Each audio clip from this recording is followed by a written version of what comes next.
Scott Bitch Kirk has recently claimed that he has never coughed on the Drunken Peasants podcast. But is this true? Welcome to Drunken Peasants podcast number 173. The coughing episode. Hold on, you were just talking Hold on, you were coughing earlier. No, I never coughed once. Oh, never. Never once in this podcast have I ever coughed. No, I never has recently claimed that he has never coughed on the Drunken Peasants. 12 seconds later. Fuck you, Scotty. Scotty's a piece of shit. You guys are some coughing ass motherfuckers. Shut up, Scotty. Fuck you. Fuck you! You are about to experience the Drunken Peasants podcast, the greatest podcast in human history. Please recognize that this podcast is designed to be amusing and entertaining, and thus we engage in satirical comments, exaggerations, and even dirty jokes. If you are offended by such things, please go away and die.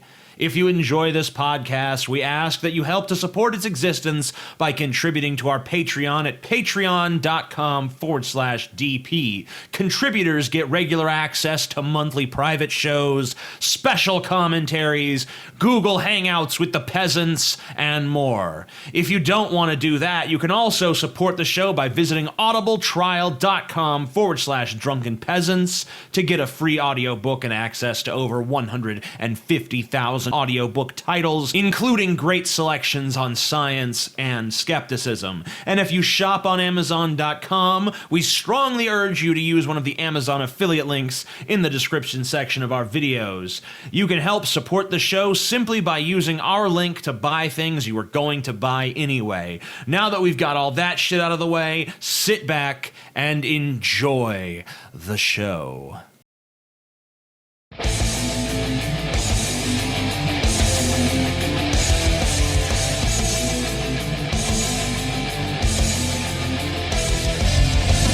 Coming to you live from the frigid armpit of America, this is the Drunken Peasants podcast with Ben and TJ, bringing you opinions of the news from an altered perspective. Hey man, you got a joint?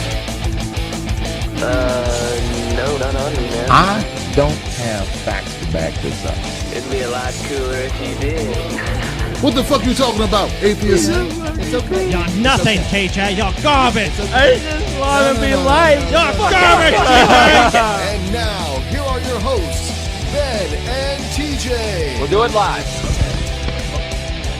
We'll do it live. Fuck it. Fuck it! Do it live. Fucking thing sucks. Fucking thing sucks. Drunken Peasants, number 176. Friday the fucking 13th. Everyone. You know, we had a serious talk after the events in Paris, and we said to ourselves, you know, should the Drunken Peasants even go on tonight, you know? And we decided, you know what, we have to do it, because otherwise the terrorists win. So here we are. Yes. Doing the show. Here we are. Everything's fine. Everything's normal. World's not falling apart, folks. Show's still happening. Definitely not falling apart. You're an insensitive piece of shit, TJ. No one likes you. I was in Paris, man. Yeah, we all were. Yeah, we all were in Paris. Nah, TJ wasn't there. I don't remember him being there. There was no terrorist attacks when I was there. At least I didn't see any. There was a street protest against GMOs. Yeah? Yeah, that was pretty interesting. And the Eiffel Tower shut down because... Pickpockets. Yeah. Yeah. Yeah, there was like a walkout of the employees there. Yeah, all the employees are like, you know, you're not letting us do the right measures to deal with pickpockets. We're getting the fuck out of here.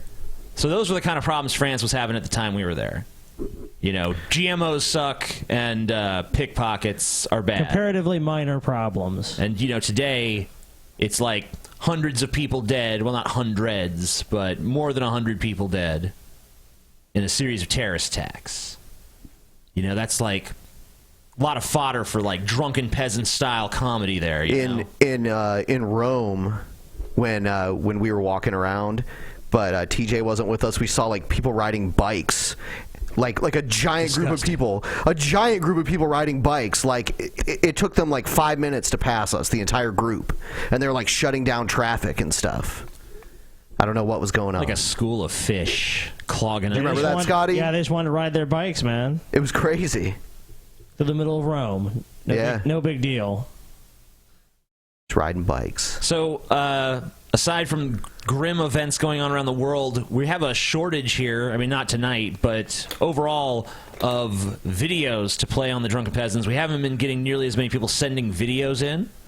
If you want to submit a video to the Drunken Peasants, you could do so by submitting it to our Drunken Peasants Facebook. That's the only place we look at them, sorry. I know there's other places you can send them more. You know, I don't know if you guys noticed, but we've been playing intro videos before we get into the long, boring disclaimer, but we don't have time to sort through multiple locations, so yeah, send it there. And also, it's very helpful if you include in the title what segment you think it's good for, sort of section. We're looking for more of those. We're always looking for crazy people on YouTube. We're always looking for interesting news stories that are going on. Yeah, and we can keep playing the same old stuff, but we'd rather play some new stuff too. So right, you guys are our fans. You know the kind of shit we play on the show. So if you see anything that you think is good for the show, feel free to send it over to us because, you know, like I said, our video well is running a little dry. Not getting enough people sending stuff in. Let's get Paul on the line. Blaming the people. It's your guys' typical fault, TJ man. tactic. You guys fucking suck. You dropped the ball getting us our video clips. Paul. Hello, peasants. How's it going? Hello. It's going Paul, good. you described yourself in our conversation window a moment ago as high as a kite. Yes. Well, you know what? If your kite was flying a kite's own, that kite would be me, motherfucker. Well, I hate to blow your fucking mind, but my what do you think kite, of them apples? My kite is flying a kite of its own, and it is you, but it's also me and everyone else on the fucking planet. So really, so you're the kite. You're the kite. To the kite, you're the kite. I see what you're saying. Exactly. Wow, that's deep. And so Paul. are you, and so are you. I am deep. That's how I get so many bananas in there. Mm-hmm. Speaking of, I wanted to raise an issue with you, TJ. Raise that. I can't. You've already raised so many other things. I cannot believe that you released that picture, that photo of us kissing. I didn't release it. Yeah, no, TJ, it just leaked, you know? It leaked onto the internet. A guy such as you that has been the victim of these betrayals of confidence. I'm saying. You're just a big exploitable fuck muffin, Paul. That's all you are. And you know, you're right. if I can get one more view out of exploiting what you thought was our sacred bond, TJ, I think Brett Keane was right about you, man. Of course he was. Brett Keane's right about everything. Damn.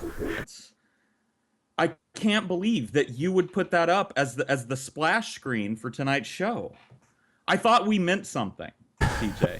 Is what that shit came true. Hey, Paul, I don't know if you know this, but Brett Keane made a video with Creationist Cat. Did you know that? I saw something on Twitter about it, but I just have been so busy this week I haven't had a chance to watch it. Yeah, I was gonna play it now. Yeah, that'd be cool. Yeah, it should be interesting. Everyone, if you want to watch this video again without our commentary over it, go to Creationist Cat's channel and check it out. I gotta share. Yeah, eat that, BLJ. Oh, sorry about that. No, it's all good. I can't see what's going on, man. Share that screen, motherfucker. Yeah, we will get that shit done. We're gonna watch us some Creationist Cat. By the way, I wanted to say while you're setting that up, Beyond Fear actually mailed me a bunch of sexy Velma. Wow. Hand-drawn snail sexy mail? Velma. Wow. Yeah. That's Pretty awesome. awesome. Like, I would show you some, but I don't think it would come over well in my dark-ass room. I'll tell you what, I may have to close Skype and go back into it because I'm getting an error message Okay. when I try to share screens with you. So, we'll do that really quick. TJ, Okay. talk about whatever you want. Talk about whatever I want. Yes. Oh man, that's a lot of pressure. What have I even been thinking about lately? I've just been so fucking high. How about the movie we had to watch? Oh yeah, that's right.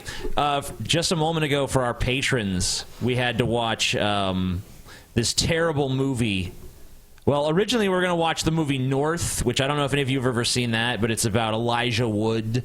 He's a little kid in the movie. It was made in 1994, and he divorces his parents, and he goes to try to live with all these other parents, and they're all, like, really crude, insensitive fucking stereotypes of different groups of people.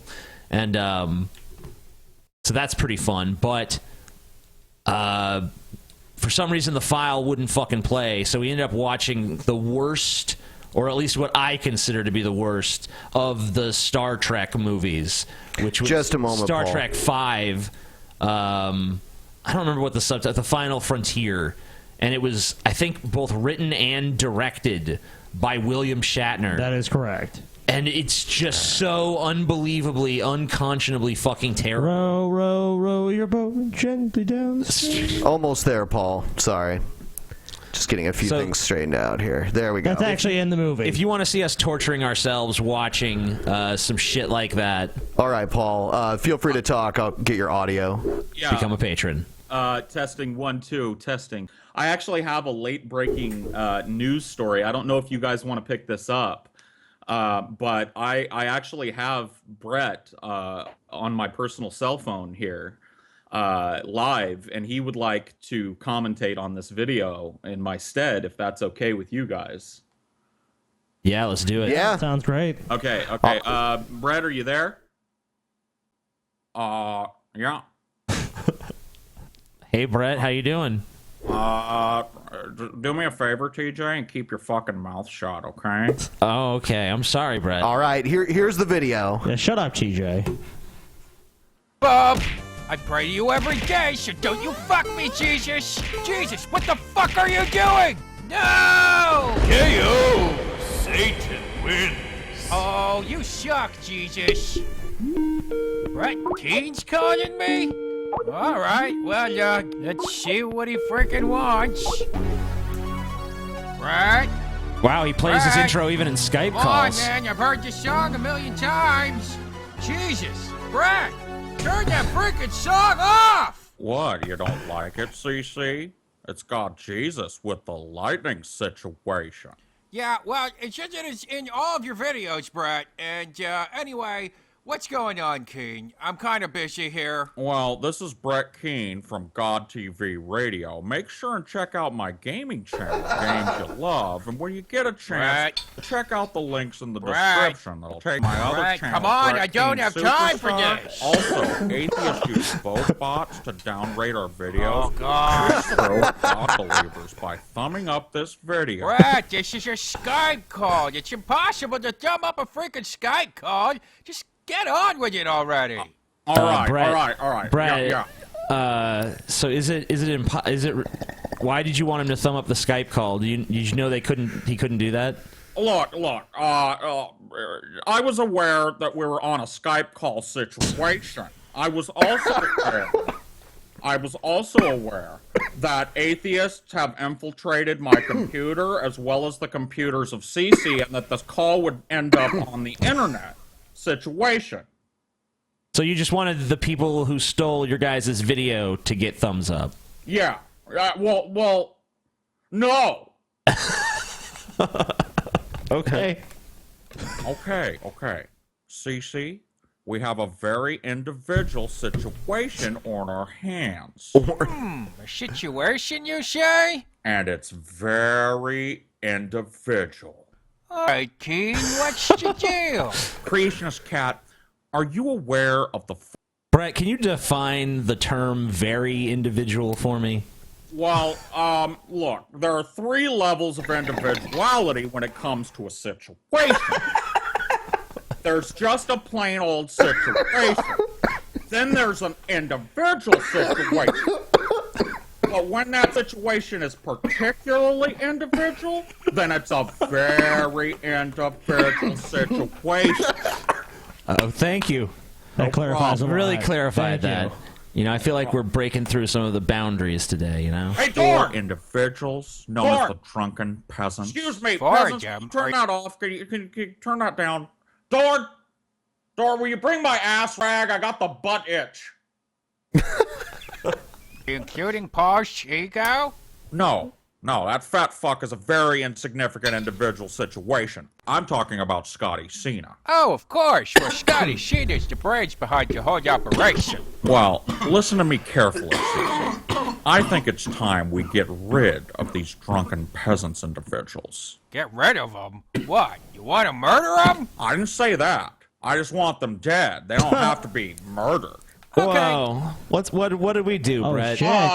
Well, I mean, do you want to go down the list situation again? I mean, I was on your show a couple of weeks ago. I didn't think you wanted us dead, you know? It just, it seemed like maybe you had some hostility, but I didn't know it was that deep, man. TJ, you don't have children of your own, or a wife situation of your own currently, so you don't have any idea what it feels like when people attack your water-headed idiot family.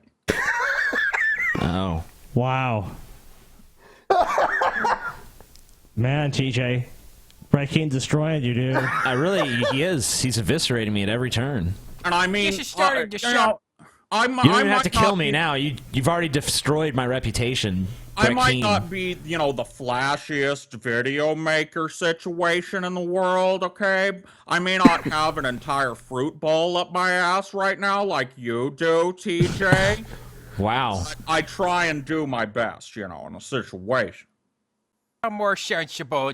Why do you feel this way, Brett? You don't know what TJ has done to my family, CC. He attacks them. What, like physically? No, but he called my water-headed idiot son a water-headed idiot. But you just called him a water-headed idiot. Hold on. Dorn, where's my goddamn mac and cheese? It's 6 o'clock. I want my mac and cheese, and for God's sake, don't forget to dump the sloppy Joe on top this time. Okay, you fart knocker? Okay, so you want to murder TJ? Brett, why would you call your wife's situation a fart knocker? Listen, she knows what kind of stress I've been under recently with all the attack videos that have been coming from atheists on YouTube, and she knew that I couldn't roll out of bed to get myself food, and so, what's the logical conclusion here? I mean, she needs to cook the mac and cheese, right? Brett, maybe you shouldn't be eating so much mac and cheese. You're not looking healthy. I know. Maybe you need to stop with the French vanilla, too. Well, Scotty, listen, I appreciate your hilarious joke situation, you son of a scam artist piece of shit. But I have a very, very individual bowel situation, and I have in addition to my agoraphobia situation. You have an IBS situation? I have a disease where I can only eat boxed goods. I see. So it has to come from a box, basically. So a Betty Crocker cake would be fine. Well, what if I had a can of beans? Nope, can't do it. That's not a box. Can't do it. Well, I was just wondering if it can't be anything canned at all. What about a bucket of Are you fried not chicken? paying attention, amazing atheist? What about a frozen pizza? You look like you eat frozen pizzas. It's in a box. Well, not all of them. Sometimes they just wrap cellophane. Can you not eat those? You got to eat one of the ones in the box. I buy tombstone pizzas. What do you want on your tombstone, amazing atheist? Oh, shit. See, you're not listening at all to the situation. TJ is a scammer and a scam artist, and death alone is simply too easy for him. So what does that mean? You want to torture him? In a manner of speaking. First, we start with Scotty. What do you want to do with Scotty? Oh, no. We give him the individual death situation. But if TJ's the one you want dead, why kill Scotty? Scotty is the heart and brain. I really like the way he says your name. Scotty! He's about to say Scotty's the Drunken Peasants beast. Slay Scotty, and DP will bleed out like a stuck pig. Are you kidding? Scotty's a piece of shit. You could replace that insignificant fart hole with Helen Keller's butt crack, and nobody would even know the difference. Yeah, Wait. Scotty. How do you react to that? Creationist Cat is a shill. He's a shill? What is he a shill for? For Brett Keane. Oh, Wow. Scotty's just mad because CC has him clocked in the situation. Wait. You gotta let me explain the individual situation. All right. Terminating Scotty will have two very individual situational repercussions. One, Scotty Cena will be no more. Okay. First of all, that's really cool how you could broadcast things we're talking about so quickly on our Skype call.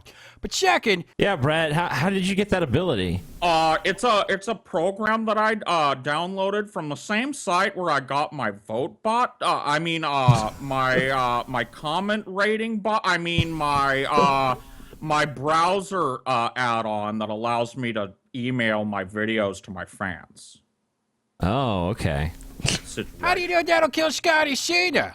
Scotty's life essence is the situation from which Scotty Cena draws his magic. You slay Scotty, and Scotty Cena's soul will be cast into oblivion. Hold on. Dorn, I just remembered it's Thursday. That means it's beefaroni night, not mac and cheese. You hear me, woman? I'm really concerned. Did you get your beefaroni? Well, of course I did. I mean, you heard me tell Dorn to bring it, right? And I mean, she always just brings you whatever you want? Yeah, I don't have a camera situation, but earlier, you heard me ask for my ass rag, and I got that, so... So do you actually make visits to the toilet, or does Dorn just come by with, like, a bucket? Most like of in that the episode time, of South Park, or... Most of the time, I just shit where I lay. I'll be honest with you. It's just easier. I mean, I know it sounds like a messy situation, but it's just easier for everybody that way. Like, I just kind of shit, and then Dorn will come and roll me over and pull the sheets off the bed and then clean all the peanut butter, out of my ass crack. And then put a clean sheet on, and we just keep the rotation like that. Sorry, where was I? Scotty's show will be cast. Hold on. I have another question for Brett while he's here. Yeah. When is the last time that you went outside? Well, as you know, TJ, I suffer from a very acute agoraphobia situation. It prevents me from being in wide open spaces. Now, there are a few videos, in fact, more than a few videos of me outside in very wide open spaces walking around and doing my YouTube videos. And to people who criticize me for that, I just say, nuh-uh. Nuh-uh? Nuh-uh. Oh, okay. Oblivion, and without Scotty Cena at his side, the drunken peasants will be dealt a crippling blow that will inevitably begin a slow descent into madness from which TJ will never recover. Okay, I'm liking this so far, and then what? Well, I'm down with this plan. Kill Scotty. Okay, well, that's only step one in the particular situation. Okay, well, just do that one and then stop. No. Let's see what else happens. Then when TJ least expects it, we apply liquid cyanide to the nostril holes of Ben's wrestling mask, and before he knows it, he gets struck with a sudden, excruciatingly painful death situation. Yes, and then forced to run the show by himself, TJ will run himself ragged. The amazing atheist channel will dwindle. No, I wouldn't. I'd just be like, well, that show's over. Both the other hosts are dead. Into a pathetic pile of crap, and his loss of AdSense revenue will force him out onto the streets, where he'll go slowly insane and probably get raped instead by one of his mortal enemies, like Jenny McDermott. Precisely. Well, sounds like a pretty airtight plan you got there. Good luck with it. Well, CC, I was hoping maybe you could help me out here with your God-given superpower situations. Yeah, I don't know, Brett. Kind of seems like a lot of effort on my part. And, the Drunken Peasants have had me on their show a few times, so I kind of feel like a dick.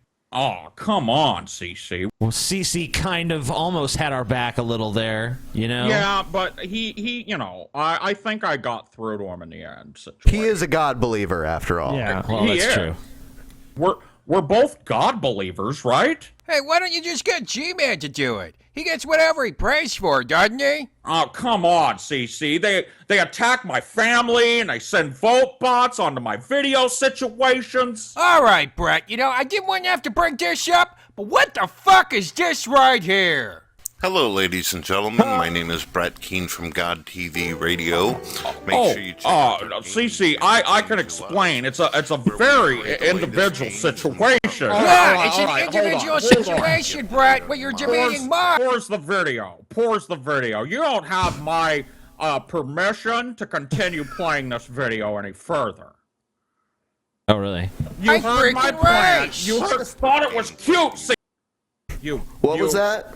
You drunken peasant individuals are gonna pay. CC. Oh, fuck you.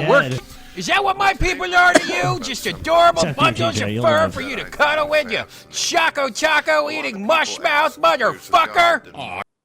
Choco tacos are delicious. And what the fuck is going on in this picture, Brett? You got these mutant ladybugs over here and this random fucking lizard? And don't even get me started on these tiny hot air balloons. This shit is bananas. I can explain the situation. The situation is fucking stupid, Brett. Stop attacking my family, CC. I'm not attacking your family. You're sending vote bots to attack them, you scammer. They're downvoting my son. Oh, come on, Brett. I'm losing my house because of you. Yeah, whatever. You're dead to me, CC. A totally deceased individual situation. Goodbye, Brett. Don't ever call me again. Oh, you got it. And hey, fuck you, you furball piece of shit. I'm hanging up on you, Brett. Very all right, Christian fine, gesture. but don't forget to check out my new gaming channel, Games You Love, as well as my... Holy crap. Thank God that's over. Oh, shit. Oh, no. Vote Creationist Cat, we have returned from Brett Keane's home. We have attacked and downvoted his family. Soon, his house will be yours. Excellent. Wow, Brett. Oh, shit.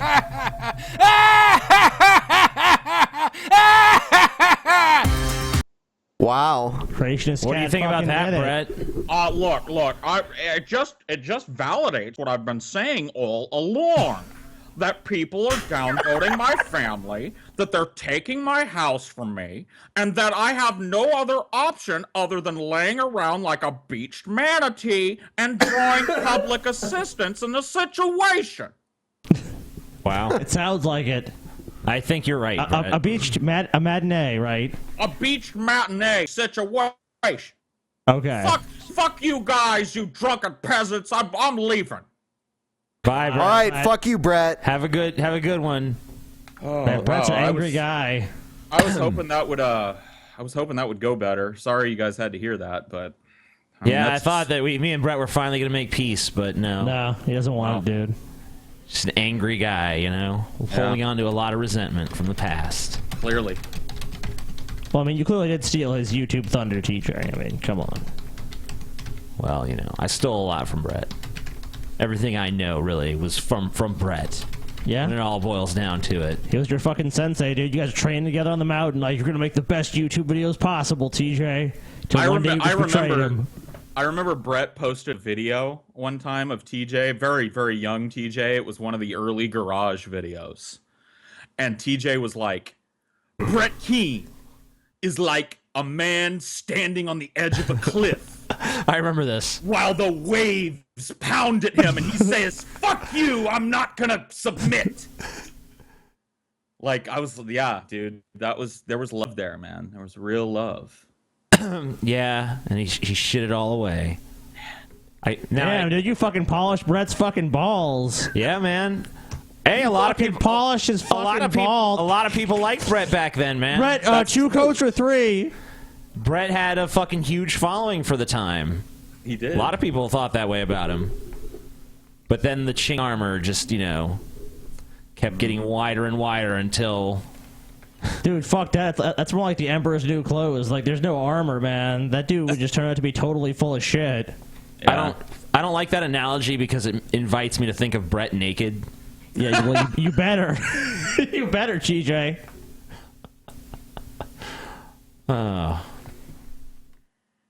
Brett blocked me on Twitter for less than 24 hours.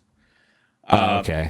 He was making all these memes of you and me, like, fucking ourselves. We have a video about that if you want. Oh, yeah, sure. We may as well. I mean... All right. I guess we'll play that one next. I guess, in that case, we should play the intro. We're easy people.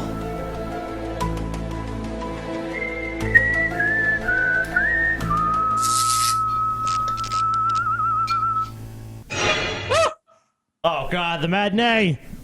It's the matinee.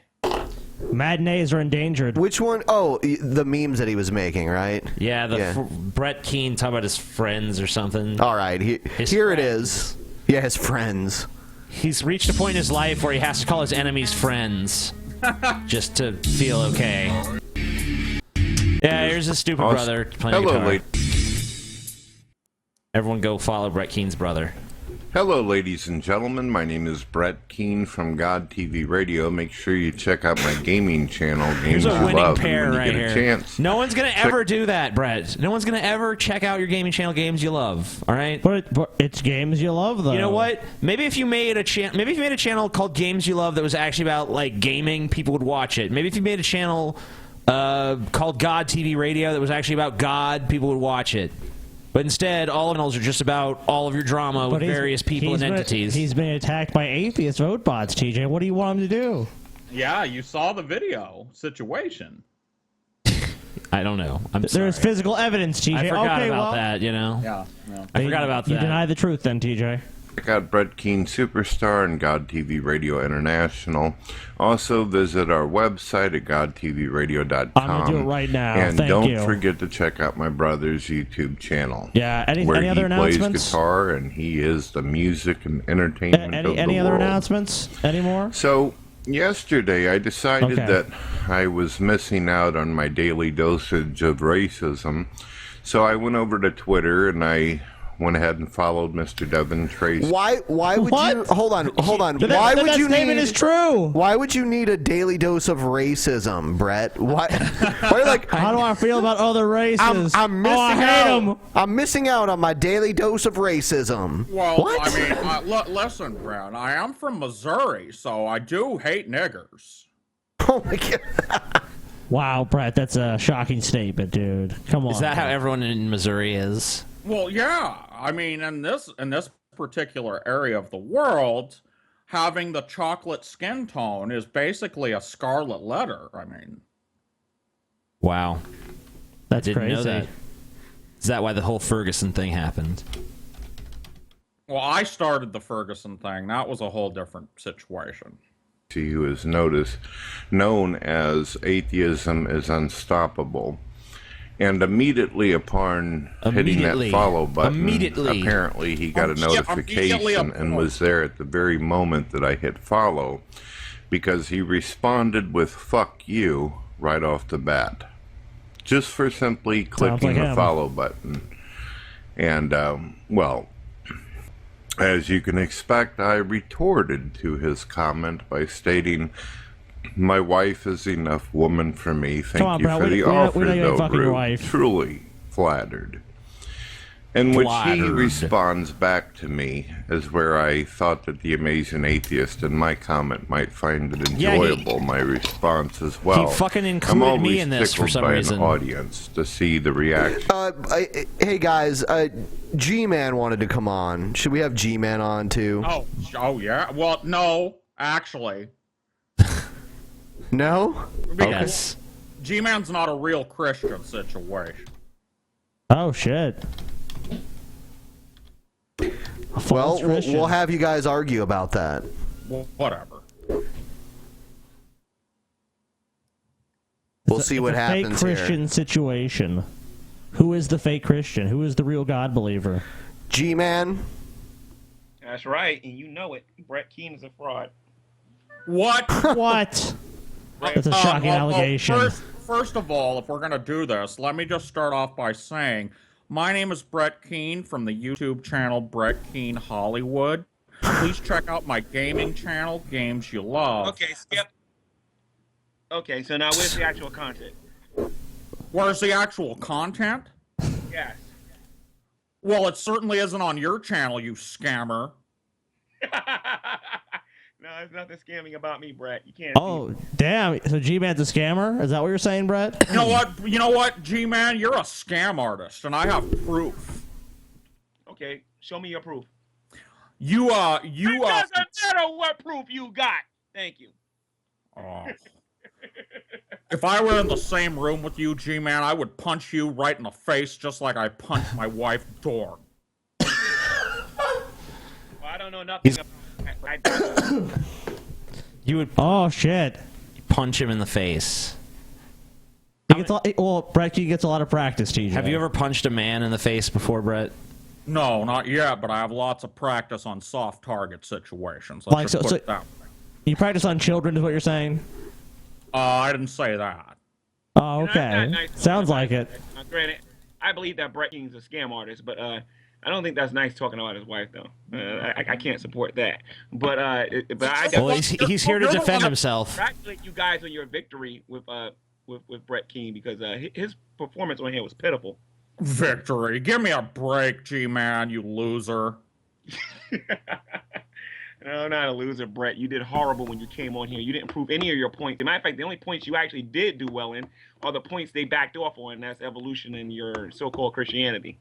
I didn't prove any points. I didn't prove any points. Okay. Where was that RV trip around America situation again? I don't know nothing about that. I thought the Amazing Atheist did a decent job explaining that he gave the money back or things didn't go well or whatever. Point is, the burden was on you to prove that he actually did something bad with the money. You're the one making the accusations. Well, you know what, G-Man? I have a question for you. Sure. How's the chocolate atheist doing these days? Oh, that's low, Brett. That's low. That was done, what, 2 years ago? Is that all you got on me? Seriously? The chocolate atheist? I just want to know that somebody's that is shocking, yeah. Somebody in here is attacking my family, attacking my integrity as a person.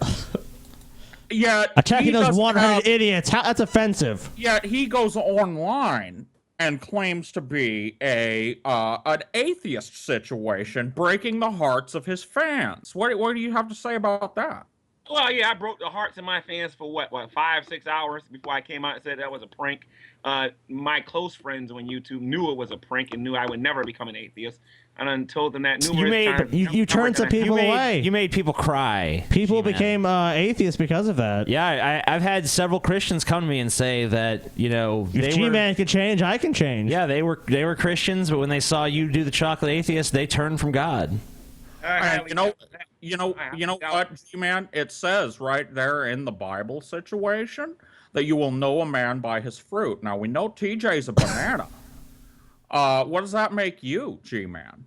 It makes me a very good actor. That's what it does. That's what I thought. You're an actor situation. Aha. Yeah. Oh, wow. Situation. I'm actually G-Man. I'm on the Drunken Peasants right now. And I can do what you couldn't do when you was on here. I'm doing it right now, bitch. I'm wiping my ass.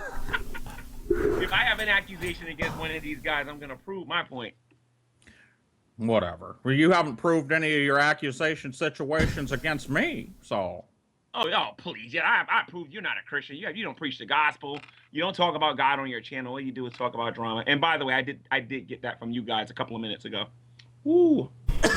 It is true, isn't it? Yeah, it really is. Yeah, that's what he does. He doesn't. He has these channels. So, Brett, why the lack of God videos? About God or video games, but they're really all about his personal grievances with various people. So why the lack of God videos? Listen, guys. I would love to be able to spend time making videos exalting my Lord and Savior Jesus Christ, but I'm under attack from every angle. You can see here that even my Christian friends are turning on me. here's the thing, Brett. You turned on us first, okay? You added me to Skype, and then you took me off of Skype because it's something that somebody else did. You need to make your mind up. You either want me on Skype or you don't. Well, you have to. That's pretty indecisive. You have to pay more attention to Brett. I'm not going to keep adding you so you can get emotional and then take me off and then lie and say that you're not adding. Well, look, Brett needs a lot of attention. He feels lonely. No, listen. I don't expect much from people when I add them to my Skype situation. I just expect them to, like, answer the phone whenever I call. I mean, like, is that too much? I have 2 jobs and I don't got time. Sorry. You don't have 2 jobs, you lying sack of shit. The 2 scams. I do these days. You've got one job. You've got one job, G-Man, and that is scamming God believers on YouTube. If I'm scamming God believers on YouTube, man, I'm definitely doing a poor job of that since I haven't seen 1 cent yet. Oh, that's bullshit. People need to give money to G-Man and his ministry. Yeah, nickel at least. I mean, I'm working hard. He needs to spread. He's trying to spread the word of God. Everyone, you for heard fuck's that? sake. Give G-Man a nickel. G-Man, you have to get a PayPal or a Patreon or something. I do have a PayPal. I put it in the links of some of my videos when I remember. People need to go give to G-Man. G-Man needs your fucking money to spread the word of God. No, I don't. God. You're greedy, G-Man. Damn, G-Man, you greedy, man. You're a greedy man. That's greedy. what G stands for. Greedy. Greedy man. Brett Keane right now. This is how you prove a point, Brett. Amazing atheist. Listen, yes. I don't believe you're a racist, all right? I like to publicly apologize to you for coming You on already here. have several times, but that's fine. Okay. Now, I am going to make a new accusation, and I'm right about this. Okay. Oh, shit. I believe you're a liar, and I'm going to tell you why you're a liar, okay? You told liar. me, number one, and mind you, I'm gonna catch the things that I'm messing up on right now, but you owe me a debate on evolution on my channel, which I was supposed to get, which you lied about, and then number two. Hold on. Bullshit. Wrong. Oh, okay. Because... No, hold on. I did agree to that debate, but then you left YouTube like a few days later, and I was like, oh, well, I guess the debate's off. And you even said in a video, like, Amazing Atheist, debate's off, all that's off. So... I've been back, okay, and I haven't even gotten a phone. Well, actually, you're probably busy. I haven't even got a Facebook message or anything from you saying, hey, G-Man, how about that debate on evolution? I mean, you're not that good at it anyway. I'll kick your butt. By the way, you're going to lose if you debate me on it. TJ, aren't you eager for that debate? Yeah, I mean, I guess I said I'll do it. I'll do it, G-Man. I'll debate you on evolution. Wait a minute. Just like you agreed Why don't we just do it right now? Against me. What if we just do it right now and you can like take it and put it on your channel? No, I'm gonna come to his channel and do it. We need to discuss. We need to narrow this down to exactly what we're going to be discussing. I'm going to embarrass myself right now. All right. Embarrass yourself. Too late, loser. Too late. You already have. I just want to know what it feels like to have 500 people watching my channel at one time, or 1,000 people, or 1,500 people, just one time on my channel, just once, and have the amazing one come to my channel and debate me on evolution. And who knows? Maybe I'll become an evolutionist. Hey, G-Man. This become your Rocky moment, G-Man. G-Man, did you see the wrestling videos that we put up? The wrestling videos? Yeah. We put up videos of like a video game wrestling, but it's us against other people, and you're one of the characters in it. Wait, man, I saw an animation with me in it, but yeah, with wrestling. Nah, you're thinking of something else. Yeah, you're thinking of something else. Okay, let's see it. You need to go to our channel Rage Feed to check that out. No, we don't have time to play it right now, but go to Rage Feed. You can find that shit. You're one of the wrestlers. I think G-Man actually wins some matches, too. Yeah, he does. He does, so yeah. WWE title? No, you didn't win it. By the way, I'd like your opinion on something. Is Seth Rollins' injury the best thing that's ever happened to WWE? Because that show is hideous. No. Terrible thing to happen. Yeah, I agree. It was not a good decision. Boring. None of us agree with that. No. Brock Lesnar should have been the WWE champion, not No, he's a part-timer. He shouldn't be champion. Rollins was a good champion. He was boring. I'm sorry, I disagree. He was boring. Well, this is coming from the guy who said he likes The Miz, so Hey, listen, he's awesome. All right? Oh, you're fucking garbage. Oh, you're garbage. G-Man. Yeah, no way. No fucking Now the G way. stands for bitch, man. You know what? No, at least I'm not going. That's true, Ben. Stop it, Ben. I don't know. At least if you were going for Cena, at least you could say he was like popular among a certain demographic. With the Miz, it's like no one likes the fucking Miz. No. Come on, except for G-Man. When the title, I was so happy for Miz wasn't even funny. Then he blew it by getting boring. I just want to bring to everybody's attention that G-Man is openly supporting the homosexual agenda by supporting the Miz. What? Wow. Oh no. I just heard you say how attractive the Miz was. Wow. No. Listen, Brett, you better not put no more of those bogus videos on YouTube, or I'm gonna destroy you in a video response. Cut that out right now. All right? No.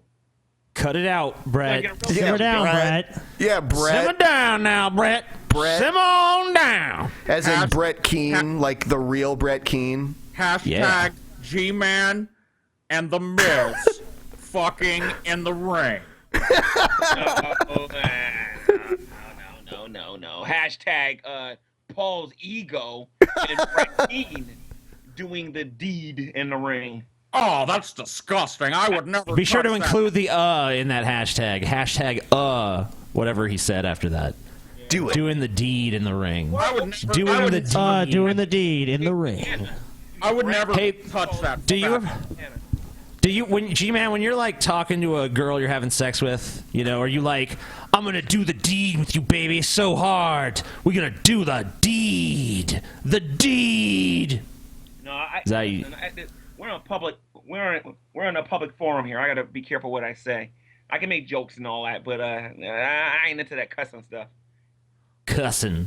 I ain't into that there cussing. Jesus cussed all the time. No, he didn't, Brett. Yes, he did. His middle name was fucking Jesus Christ. Fucking Christ. No, Brett. No, Brett. JFC. You go read your Bible and do what it says, okay? That's in the Bible. So G-Man, you're going to take on... G-Man, I have a question for you, actually. Oh, okay. So, hold on. I know what you're going, but I have one question I want to ask him on the Brett Keane subject first. Is Brett Keane going to heaven, G-Man? If he doesn't repent, no. He needs to repent. And by the way, Brett, don't make a video claiming I'm God, because that's not true. Brett Keane is not going to heaven if he doesn't repent. So you're saying right now, Brett Keane is going to hell. If Brett Keane dies right now, he's going straight to hell. I would also like to remind you guys that it was stipulated that this debate that's going to take place between TJ and G-Man, that Creationist Cat would be the moderator situation. You know what? Wait a minute. That was stipulated. You want to know what? You know what? I have no problem with that. CC can be the moderator. I ain't got no problem with that. I owe him anyway. No problem. No problem. There it is. Yeah, so long, Sodomite. It's going to be so long. You'll see. But anyway, so Amazing Atheist, I want to convert you to creationism. So we're going to have this debate when? Please don't. I have no idea. So, write me on my Facebook, G-Man. G-Man, next Friday is when we're going to have the rap battle, right? You're going to rap a French-Canadian scientist. I'm going to kick his behind. I'm going to try to anyway. Yeah, it's going to be JF versus G-Man in a rap battle. We have no idea what JF's mic skills He are refuses to promo it for us. So we're just like, you know what? You're just going to do it, and if it's terrible, then it's on you. So G-Man might actually win this. My name is JF, and I thought you knew. G-Man smells like poopy poo. How are we going to determine who's the winner? Please don't tell me it's going to be a voting thing again. Oh, come on, Why G-Man. not? G-Man, listen to me. Hold up. Is G-Man against democracy? Why do you hate democracy, You're a fascist, G-Man. Come on. Why do you hate democracy? There ain't even no need for democracy. Yo, I know G-Man is from the streets. Look, we're going to know who wins this battle. The people will know. Yes. I agree. French fried potato down. Trust me, I'm going to win. Damn. All the trash talking already begins. I wish JF was here to talk some smack back. Going down. JF, I don't know if you're watching this, man. Some smack is being talked You might on. You might want to go back to Canada, man. Shit. Pack your bags, bitch. Right, you better get lost because you ain't on my level, son. Trust Oh, me. yeah. You know, Amazing Atheist, with all the resources you have, the potential to build a website and all this other stuff. I mean, you figure you would have. I mean, you had all this time. You could have easily had a rap battle with me and did good. I mean, your fans would never vote against you. How do you know? I think if I came out there and I was truly terrible and you were okay, yeah, you would. They win. would say you won. They're not going to just be like TJ won just because he's TJ. I don't think so. Maybe a few people, but Yeah, I mean, because if I laid down some truly cringeworthy rap and people were like, "Oh my fucking god, that's horrible," they're not going to be like, "It was good because it was against G-Man." No. Yeah, I've been interacting with some of your fans lately, and I think they would vote for you. Oh yeah, you think so? Huh? Yeah. Well, we'll see. I had one of your Patreons on my channel. Oh really? I forget his name. I had one of your patrons on my channel, one of my hangouts, trying to debate me on evolution or something like that.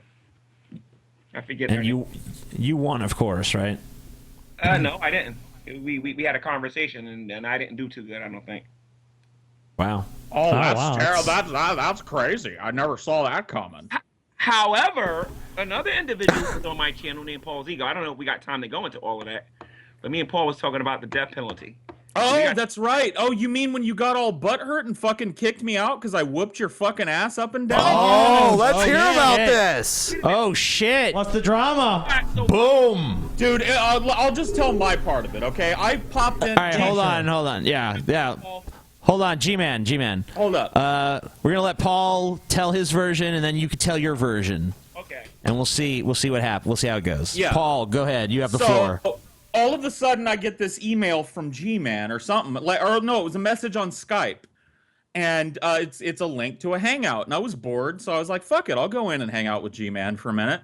So I go in, and it's G-Man and this gaggle of, like, Christian idiots, right? They're all just in this room together. And I pop in, and G-Man, of course, gets really excited. And he's like, oh, my God, it's PaulsEgo. Oh, my God. You know, like, PaulsEgo from the Drunken Peasants is here.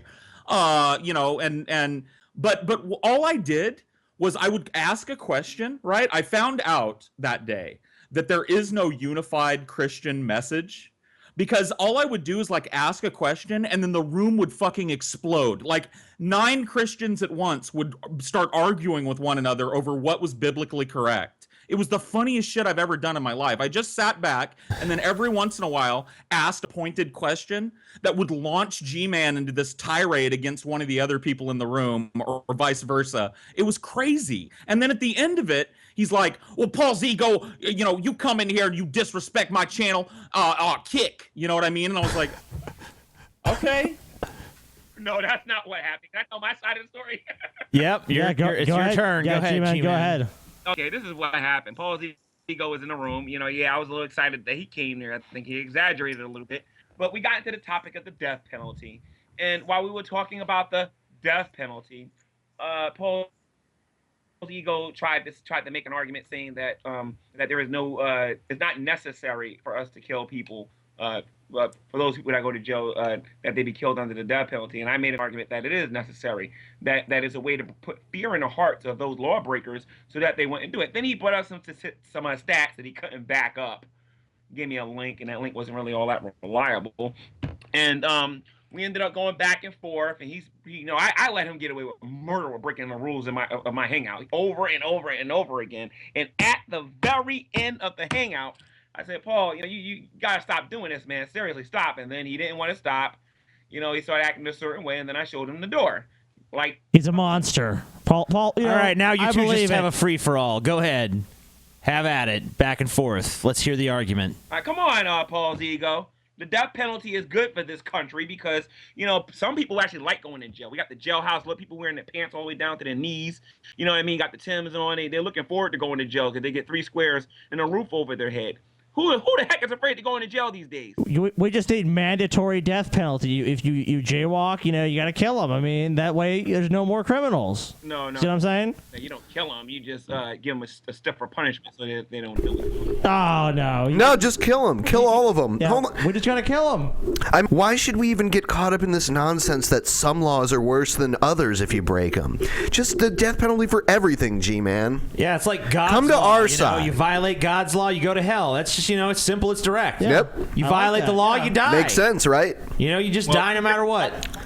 Two different governments. You got the kingdom of God, and then you got the kingdom of man. Kingdom of man. Why doesn't the kingdom of man take example from the kingdom of God, though? I mean, it doesn't matter how harsh the sin. All sins are equal. So we should just do the same thing. They do take some of the example in the sense that people are punished. It's just... No. But, like, eternal punishment. Yeah, I mean, they got to be punished that way. And even why should you as a Christian be against the death penalty for all crimes? Because then it's just God's decision whether or not they're good or evil. G-Man is on. Hold on. Give me just a second. Okie dokie. Paul dropped out. Got a Skype situation. Yeah, what happened? Paul called me and it put you on hold. I'm just adding him right now. Oh, okay. Fucking Paul, always causing problems. Paul sucks. Fucking Paul. Fucking wrong with Paul. Paul is fucking such garbage. He is. So G-Man versus the Amazing Atheist, guys, on the topic of evolution. That's gonna be fun. So, is that my rap battle? My rap battle opponent there? Mm-hmm. Yeah, you're the French scientist, right? Hello, G-Man. So you got better flow than me, huh? Oh, yes. What kind of music you listen to? Wow, it's cocky. What kind of music you listen to? Is it G-Man speaking? Yes, it is. Yes, it is. All right. Okay. What kind of music do I listen to? Well, I like Frédéric Chopin, of course. He's the greatest pianist in the history of music.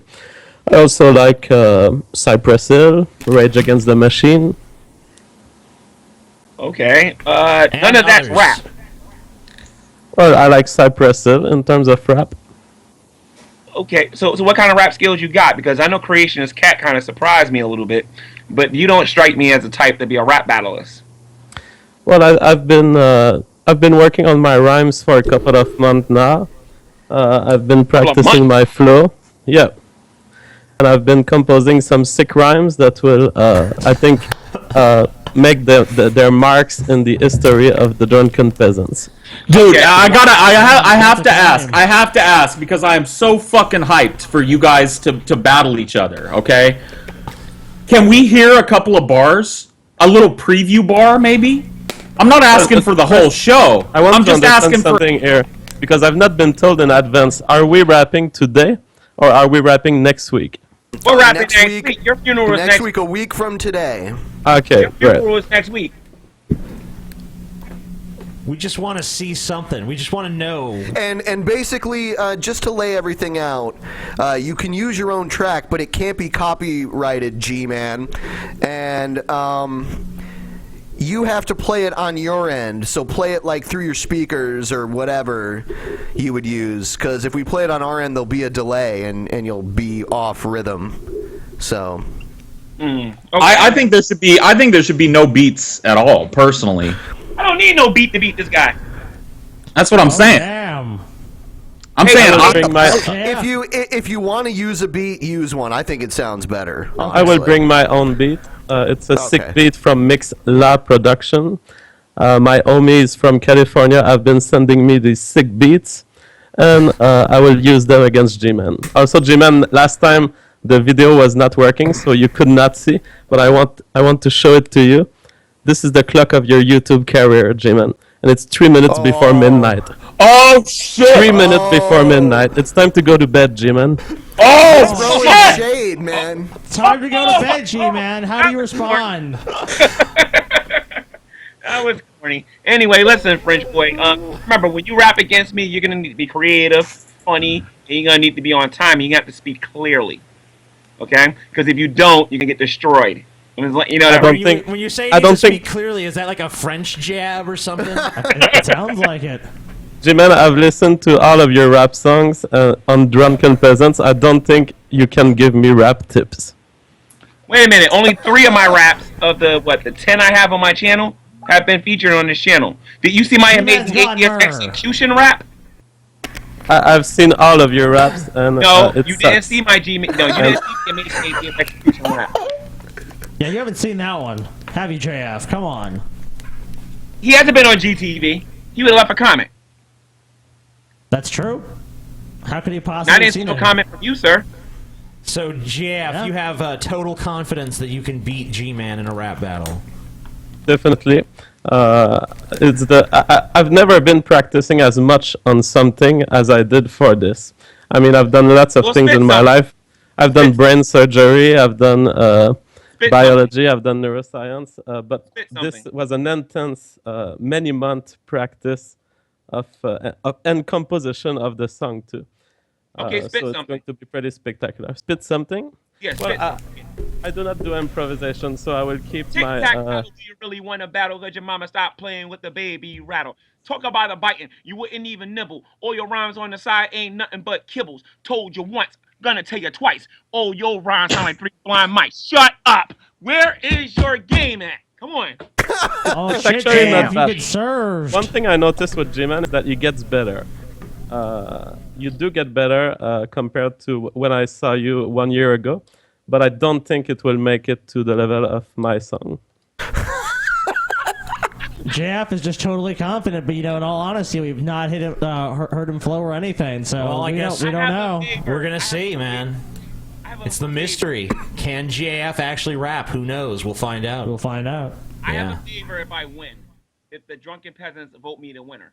In the fan base, if they vote me the winner. If I win, the next rap that I put on my channel, I want it featured on this channel. The last time you guys did that, my rap on my channel did very, very, very, very, very well. Okay. I just want to make sure that you guys realize, right, that the winner of this battle doesn't win some kind of championship. They No, hold up. They just get thrown in the hat for people that get to face me at a future date. Oh shit! But I got some news for you, PaulsEgo. I'm actually working on some rhymes about you. Oh shit! But you're not gonna win though, French boy. You got to get past me first.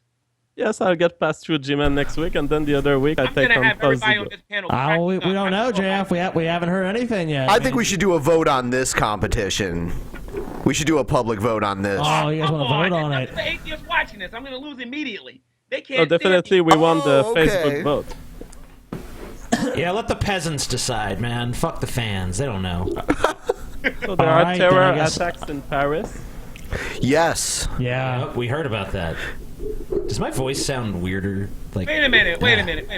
Doesn't sound Am I right. the only one promoting this rap? You gotta give me something, young man. Come on. It's going to be a mystery, man. We're just not going to find out until the day of. Yeah, we don't know. You don't know what you're up against until it happens, man. Maybe he'll suck. Maybe he'll be awesome. We don't know. It's a mystery. Okay. I don't know, Jeff. Can you match that? That is some skills. Well, I cannot compose a rap right now. I was not prepared, and I don't have my music. I won. G-Man can. G-Man's won the first round, it seems. You can't even come off the dome with a written? Like not even one of your own writtens? Like somebody else's shit? I mean, if you want me to sing a known song, I can pull up the lyrics and try. I mean, what do we go for? Cypress Hill? Fucking, or you could do something, anything. Some old dirty bastard, man. Oh baby, I like it raw. Oh baby, I like it raw. If I can find some lyrics. Shimmy, shimmy, y'all, shimmy, yeah, shimmy, yay. Give me the mic so I can take it away. Off on a natural charge, bon voyage. Yeah, with the home of the Dodger Brooklyn squad. Wu-Tang Killer, bees on the squad. Fuck yeah, it's PaulsEgo. Oh, no, I gotta win this battle. And you can't even touch my skill. I'm talking about the one killer bee that'll aim for the kill now. Drop that down, pass it all around. Lyrics hit hard like cement to the ground. I kill any MC in any 52 states. I get Psycho Killer Norman Bates. Well, actually, I got an old one that can be done. The peasants will not like it, and French boy, you should know it. And it goes like this. Your time is up. My time is now. You can't see me. My time is now. It's the franchise, so I'm shining now. You can't see me. My time is now. In case you forgot or fell off, I'm still hot. Knock your shell off. Oh my God! I can't believe you know this shit. Dad, you actually know the Cena rap. That's horrible. I got one right there. Hey, don't miss out on what you're passing. You're missing the Huda of the funky Buddha, eluder of the fucked up styles that gets wicked. So come on as I start to kick it. Cause we're like the Oculus riding, suckers are hiding. Jump behind the bush when they see me driving by. Hanging up my window with my Magnum, taking up some photos, acting kinda loco. I'm just another local kid. From the street, getting paid for my vocals. Here is something you can't understand. I could just kill a man. GMan versus PaulsEgo is coming, ladies and gentlemen. The debate you all been waiting for. I don't know, GMan. That was pretty fucking stellar. No. I'm gonna win because you don't know what I'm gonna say to this guy. We'll see. We'll see who's the dopest lyrical master of the fucking Drunken Peasants. Fucking what is it? I don't think GMan has ever seen "Hope Is a Curse" in a verse. Oh. Yeah, No, don't think he's ever. I did watch it. Should we show it, or we've shown it before? But go ahead. It never gets old. You can let's see. You can see the screen that we're sharing, right, G-Man? Yeah, I see Brett Keane on there. Yeah. Okay. All right. Here we go. This is something Paul recorded. Yeah. PaulsEgo, TL Kincaid, DJ Dime. About to collaborate on some shit for you if y'all don't mind. 2011. Hey, turn my headphones up. Don't be shy, turn them motherfuckers up. Look, it goes like this, watch. You see, a sheep like me eats wolves like you for dinner. If life is a game, then death's the only winner. I'm a bad motherfucker, yeah, I'm bad at life. And I couldn't fucking please her, but I fucked your wife. It's not a bragging right. Honestly, it's embarrassing, cause I made you look so fucking good in comparison. See, I'm the kind of G that ain't a G at all. I suck a she-male's dick till I choke on the balls. I'm a weird motherfucker and I'm proud to admit. You can mock me all you want, at least I ain't a hypocrite. I'm a dumb motherfucker, I make constant mistakes. I'm so fucking fat, eating pie and pancakes. And I've been getting kind of paranoid lately, as if everyone I know secretly fucking hates me. My deepest inner thoughts are now incommunicatable. Am I insane? I suppose that's debatable. What exactly is it that makes me so hateable? Is it my ugly fucking face or my shit personality? Maybe it's my general divorce from reality. And I may be a villain trying not to be a jerk. Fucking Magneto, how does he work?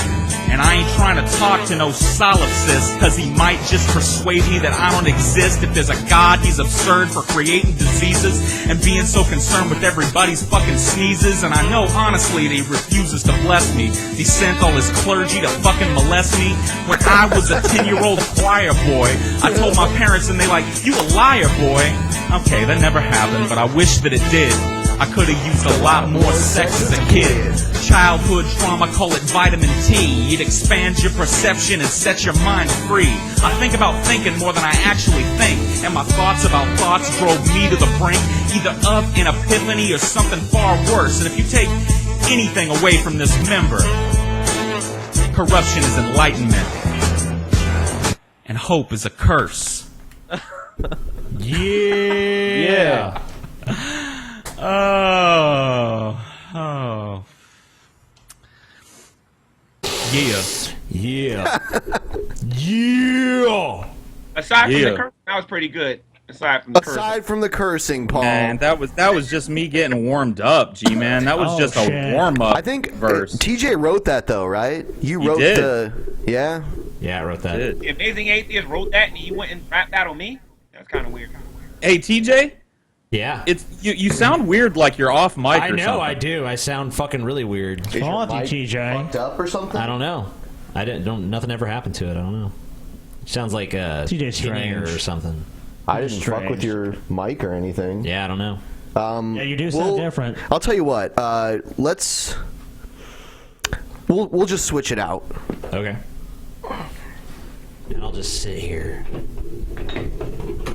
I've got a quick French vanilla situation I need to take care of. I'll be back in a second.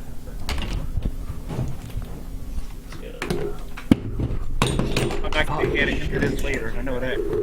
Mike's always breaking, dude. I really don't care. Check. Hello. I'm here. Can you hear me? Testing. Yeah, GMan. You're a piece of shit, buddy. Does that sound better, everybody? Yeah, I heard The Amazing Atheist in his wisecrack. You're a piece of shit, G-Man. Does he sound better? Yeah, he sounds better. That young man. G-Man. G-Man, listen. I'm sorry for calling you a piece of shit, but you should know you're a piece of shit. Sorry. Okay. Yeah. Listen, man, just stop talking about yourself like that, man. You'll do just fine in life. Okay. I'm you, G-Man. You know, I was thinking about you. You know, I was thinking actually, G-Man, you're right about something. I know it's pretty strange because it's probably the first time in your life.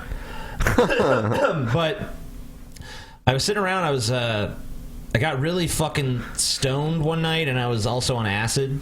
And I realized, you know, your thing about how we're all our own gods. That's really not that bad of an argument. Oh my God, no. No, I think we all are our own gods. You were on acid, okay? Yeah, but I still hold to that. You know. Why do you think it's a good argument?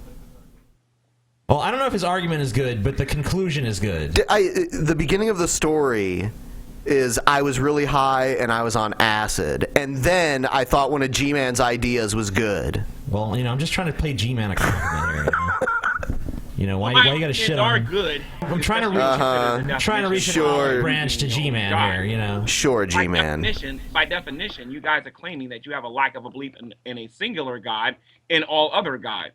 After you do that, it's elementary from there. I can basically say, okay, polytheism. I can say not secular humanism.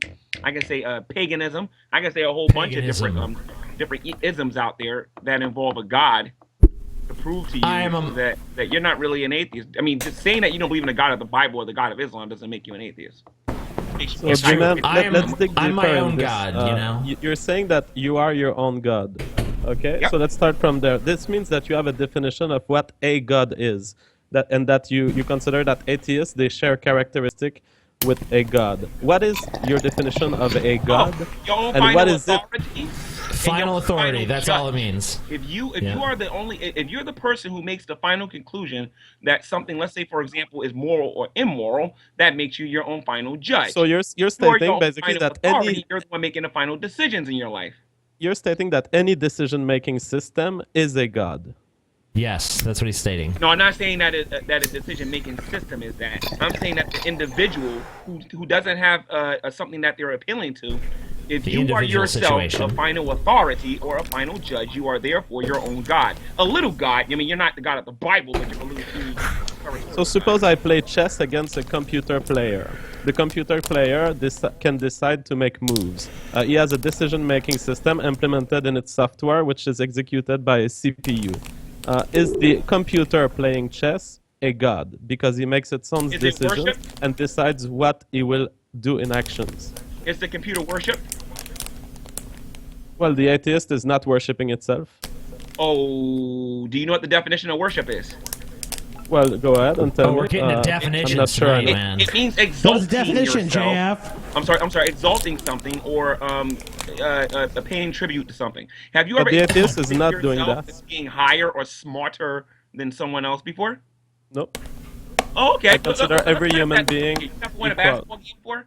You never won a game before and talked about how good you were? Like a minute ago, we were boasting about how good we were at how good we was gonna be at rapping. And the last time I checked, this was as part of a little game. It was like little playing with you to get people excited. I do not consider myself a superior being. It comes out of me naturally. I live for stuff like this. You know what I mean? I live for getting people riled up. You know what I mean? For a conversation or your future funeral in our rap battle. You know what I mean? What day? So do you consider yourself your own god? It's Friday, a week from today. So 1 week from today, the rap battle is happening. Even if I did, in Psalm 82, in the Bible, it talks about how the Israelites were little gods or whatever, because they were judges or whatever, and they made important decisions in Israel and everything. I'm still appealing to someone greater than me, so it doesn't really matter. At the end of the day, you, on the other hand, are the one making the claim that you have a life. Well, man, there's no one greater than you. So what are you talking G-Man, you're appealing to it, but you're still doing it yourself. G-Man, are babies selfish? Yes, they are very. If you don't believe me, get a baby that's about I don't know, almost a year, and take something from them when they really want it, and watch what happens. Just get a baby. G-Man literally. I've never heard that about babies. Candy for a baby. G-Man advocates. Look, you're not a baby, PaulsEgo. Wow. G-Man, take you away. That's what Christian morals produce. People who steal things from babies just to hear them cry. Literally taking We candy heard from a it. baby. We heard it. Taking That's candy what from a you child? said, G-Man, that's what you said. You know what? I've seen what happens. Babies are selfish. You take candy away from them, they cry. You're just telling us from personal We experience. take food from children, they become starving children. No, you know what I mean. They have a crayon. You want to eat the crayon. You take the crayon, and then they start crying. And then you got these wimpy parents. Don't bring the Muslims into this. We don't need to talk about the crayon. I thought we were talking about Christians. The Bible and the crayon. The Bible and the crayon. Not the crayon. So French boy, make sure you prepare, man, because if that's the best you got, you're in trouble. You're in big trouble. All right, G-Man. We'll see how you do next Friday. Yeah, buddy. G-Man. We're going to let you go. You have All fun. right. Thanks for the invite. Peace! Peace. Bye, G-Man. Man. All right. Bible, do what it says. See you later. Yeah. I'm good. What a competitor that guy is, man. He is bringing the fire, JF. I hope you're worried, man. I hope you're taking this seriously. Oh, taking now this the mind very games seriously. of PaulsEgo begin. My rhymes will mention the starving children, by the way. Oh, neat, nice. Hopefully Any your other rhymes will references produce you're gonna pepper in there. A starving child. You gotta be worried, JF. The game's already beginning. PaulsEgo's already sizing you up, man. Yeah. So you better be ready. I'm not scared it will really be the best I don't rap know. you've ever heard. Okay. So JF, where's this cooking channel that you've been talking about? I don't see any videos of you cooking anything. I mean, you won't see it before a couple of months. I've started filming. I've been driving to Kansas City, where I met the kind of lumberjack or mill worker who did the island for the show. So he cut the counter for the show in a full tree. So it's basically a slice of walnut tree. That will be the island for the show and where I will cook. But we're talking about at least 4 months before it's out on YouTube. If JF talks shit and cooks at the same basic level, then I want him to be my personal chef one day when I'm rich. What do you mean, talk shit? Like to G-Man there. Oh yeah, to G-Man. With like the bit with the clock and shit. I'm going to make some very provocative recipes. Some cream corn, for example, on the first episode. On the second episode, I'm working on a foie gras meat pie. So you will have one layer of apples, one layer of bacon, and one layer of foie gras. I actually, JF, want you.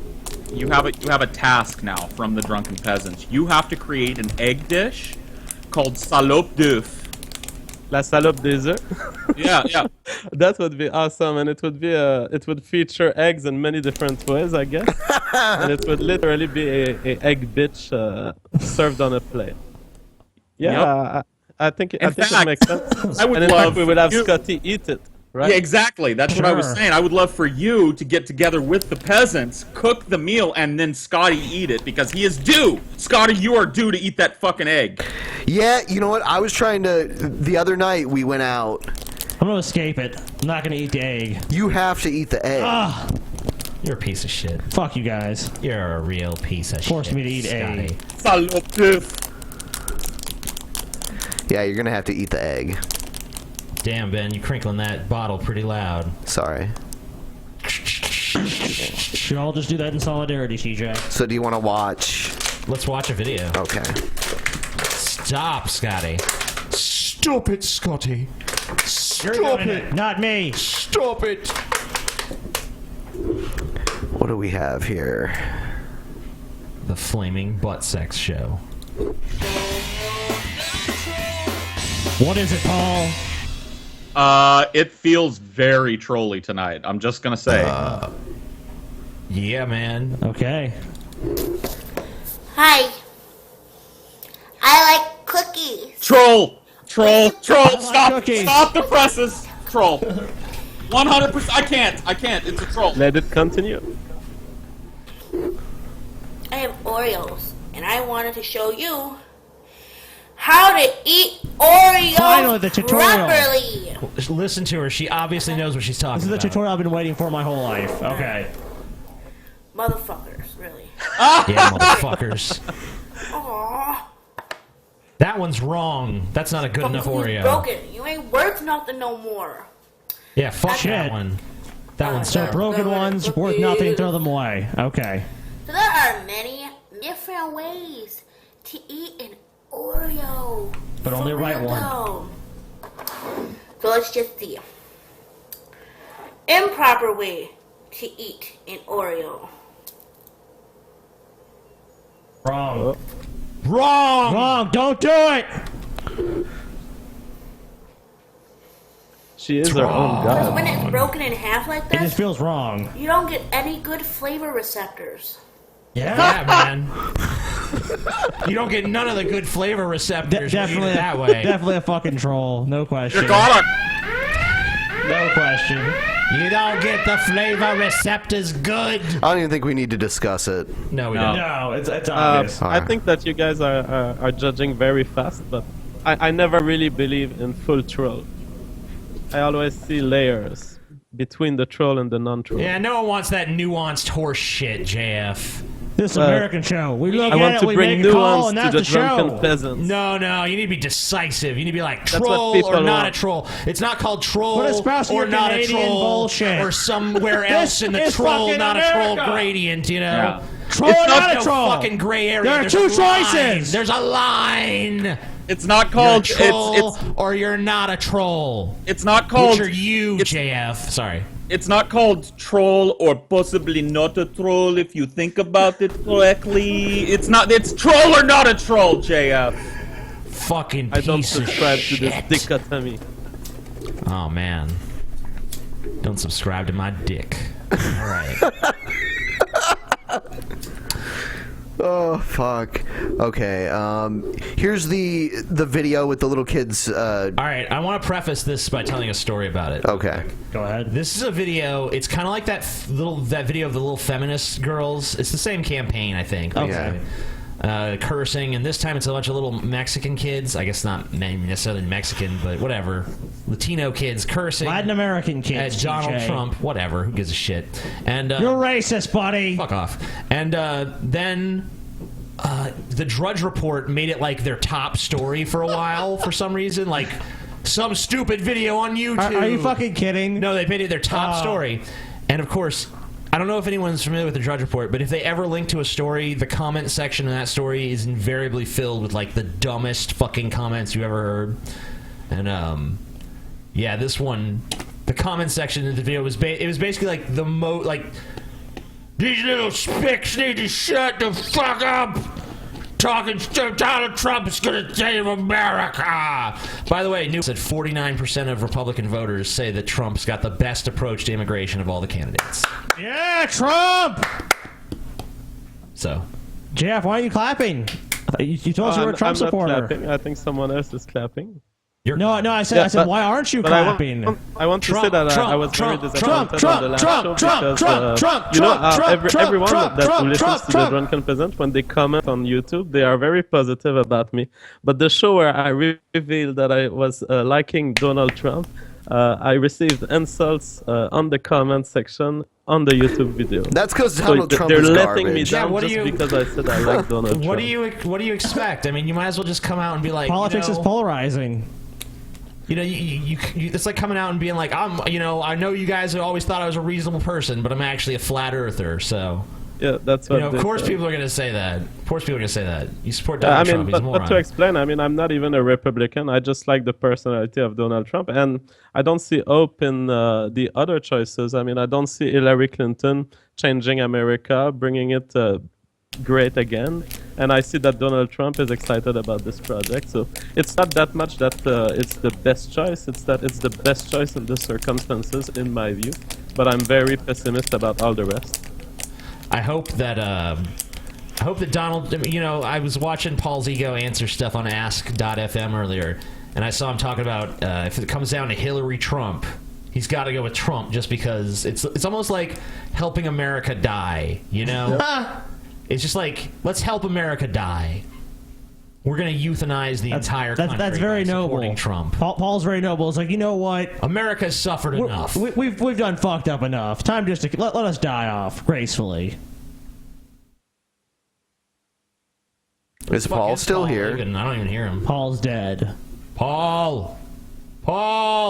French vanilla situation. JF killed Paul.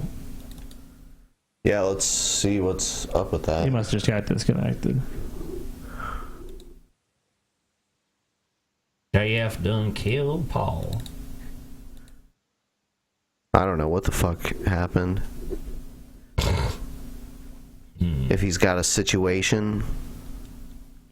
PaulsEgo. Possibly. Got a situation with some individuals.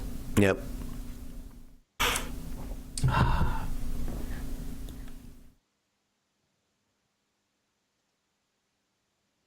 Well, the show must go on. Yep. Okay. Yeah, I'm just going to continue to call him here until he picks up. All right, let's see. This weird guy made a response video to us. Hello. Oh, it's this guy. Response to the Drunken Peasants showcase. Man, that video baby of is mine getting the that someone shit sent knocked to out of Skeleton him. First, that baby drunken beating. skank from the start of your episode does not represent all of us Canadians. Secondly, I would enjoy to be on your podcast, and I won't bring the 58-cent mic I was using. And lastly, I would enjoy educating you on the you cut off after it was all done through.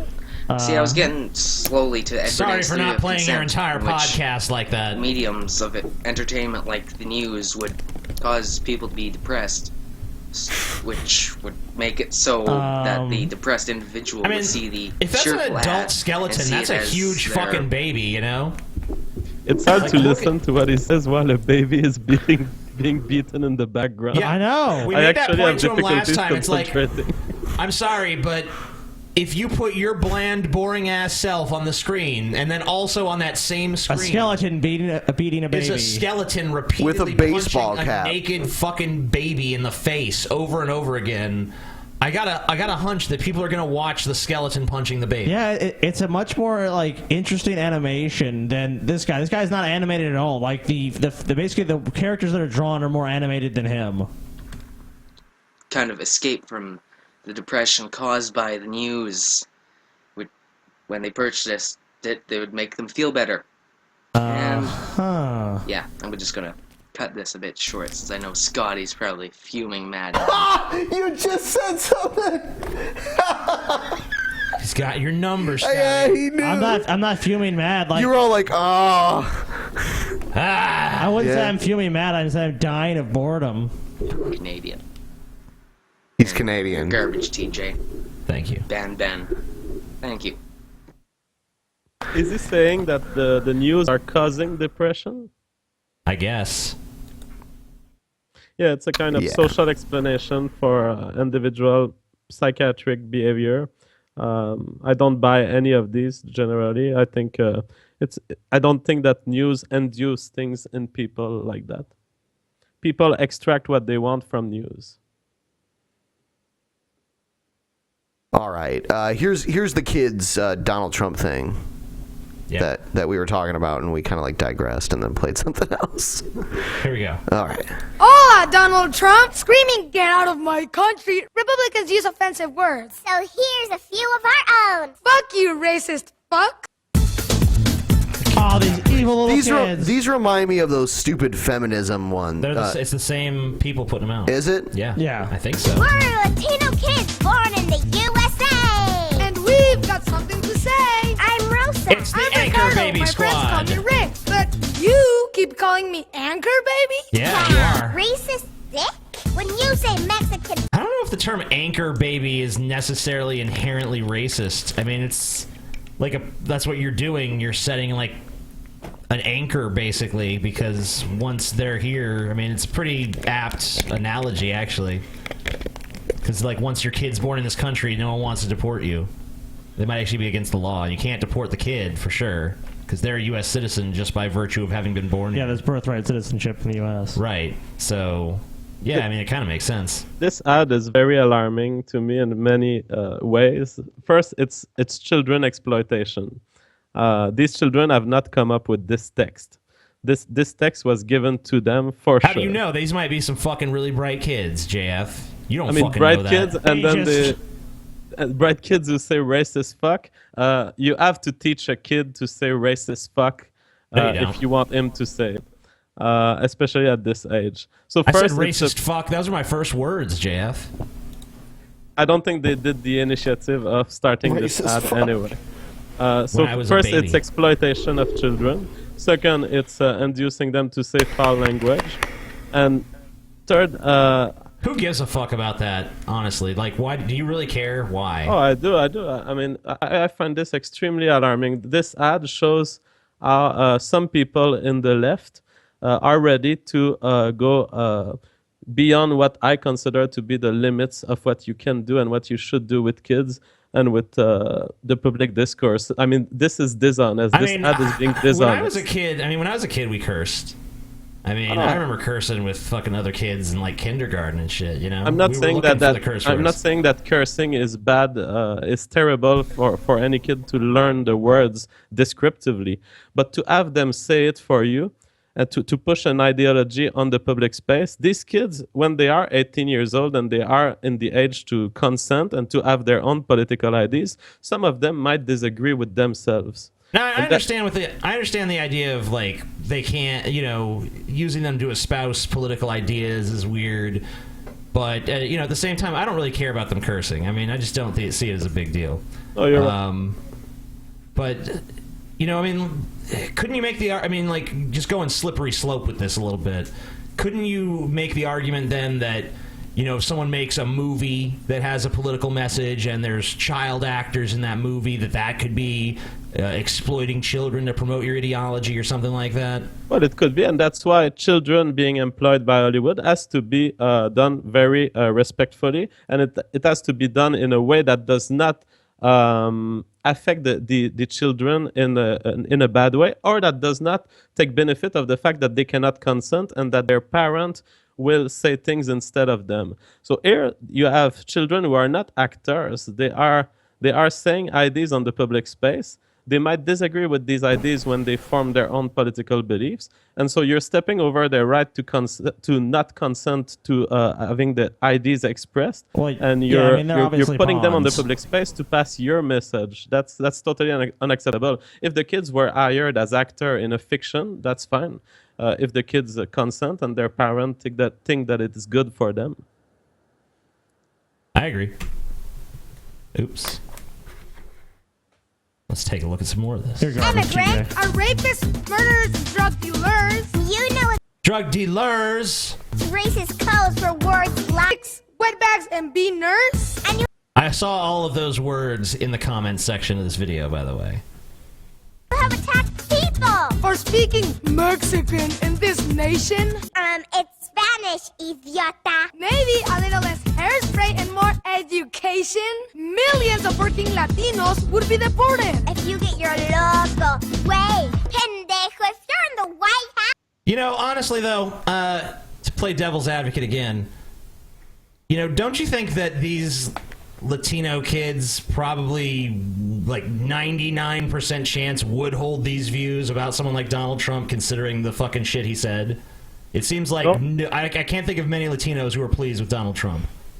Oh, well, I can assure you that there is a strong percentage of people in all communities that support Donald Trump. And the Latino, I don't think that 99% of the Latinos do not support Donald Trump. To the contrary, I think that he has a good base in the Latino community. I'd have to see some statistics for that. I don't know. Well, I don't see any sign that there's such a heterogeneous distribution of the liking of Donald Trump that we would have anything like 99% of the Latinos rejecting Donald Trump. Well, I mean, 99% of people don't really agree on anything, but yeah, exactly. You know what I'm saying. So I don't see a reason for. I don't see why he would do well with that community, given that he basically wants to build a wall between us and Mexico and deport 11 million people. He wants to deport 11 million people from this country. He's basically said that everyone crossing the border is rapists and murderers, and maybe a few for the most part, people. yeah. I mean, I have two problems here. The first is that by asking, isn't it likely that they will think like this? You're boiling it down to a matter of practicality. And I'm not arguing on the practicality or on the practical aspect. I'm arguing about the fundamental basic violation of rights that using children to express political idea constitutes. No matter if you think they are likely to think like that later. It's a violation of children's rights. And why? I mean, how's happening. it a violation of their rights? I mean, everyone who looks at this knows that these are kids that are basically mouthpieces. I mean, no one's looking at this kid and being like, you know, when you were fucking 6 years old, you said this in this video, and that's going to be held against you. I mean, like, is that really a concern? I mean, no, but the kid can experience a trauma in knowing that he said it on the public space. Of course, no one will remember, but the kid will remember, and the kid will know that he did it. And this can induce regret later in his life. What about Jake Lloyd? I mean, that kid, he was in Star Wars Episode 1, The Phantom Menace. A lot of people hated his performance, and he claims that it ruined his life. But that wasn't, it wasn't really exploitation. He was just playing a role in a movie, How people are going to feel about the stuff you do is that. I mean, and I do agree that in some cases, in Hollywood, in music production, and in cinema, there are kids working which in a arrangement that I would consider exploitative. And yes, you're right. I'm also sensitive to that. I'm sensitive to the fact that Michael Jackson, since he's very young, has been basically beaten to produce. He became the best dancer.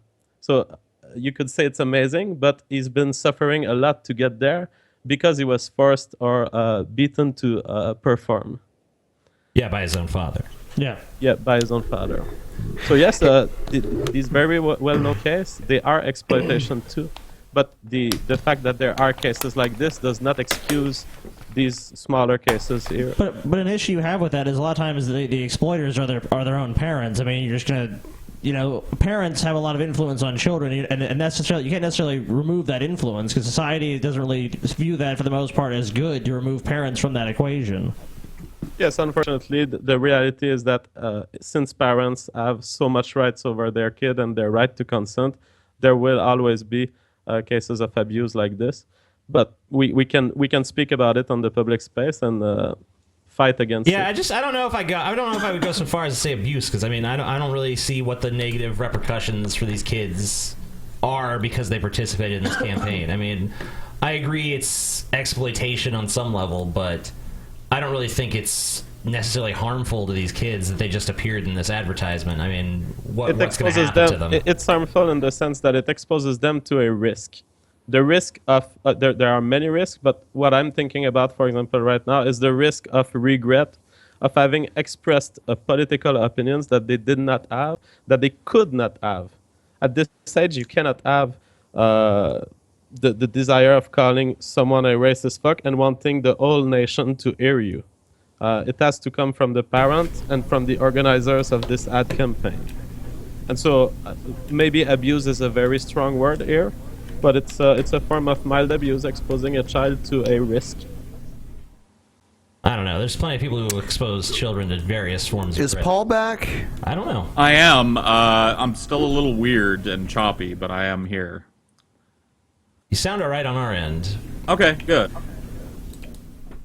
So, anyway.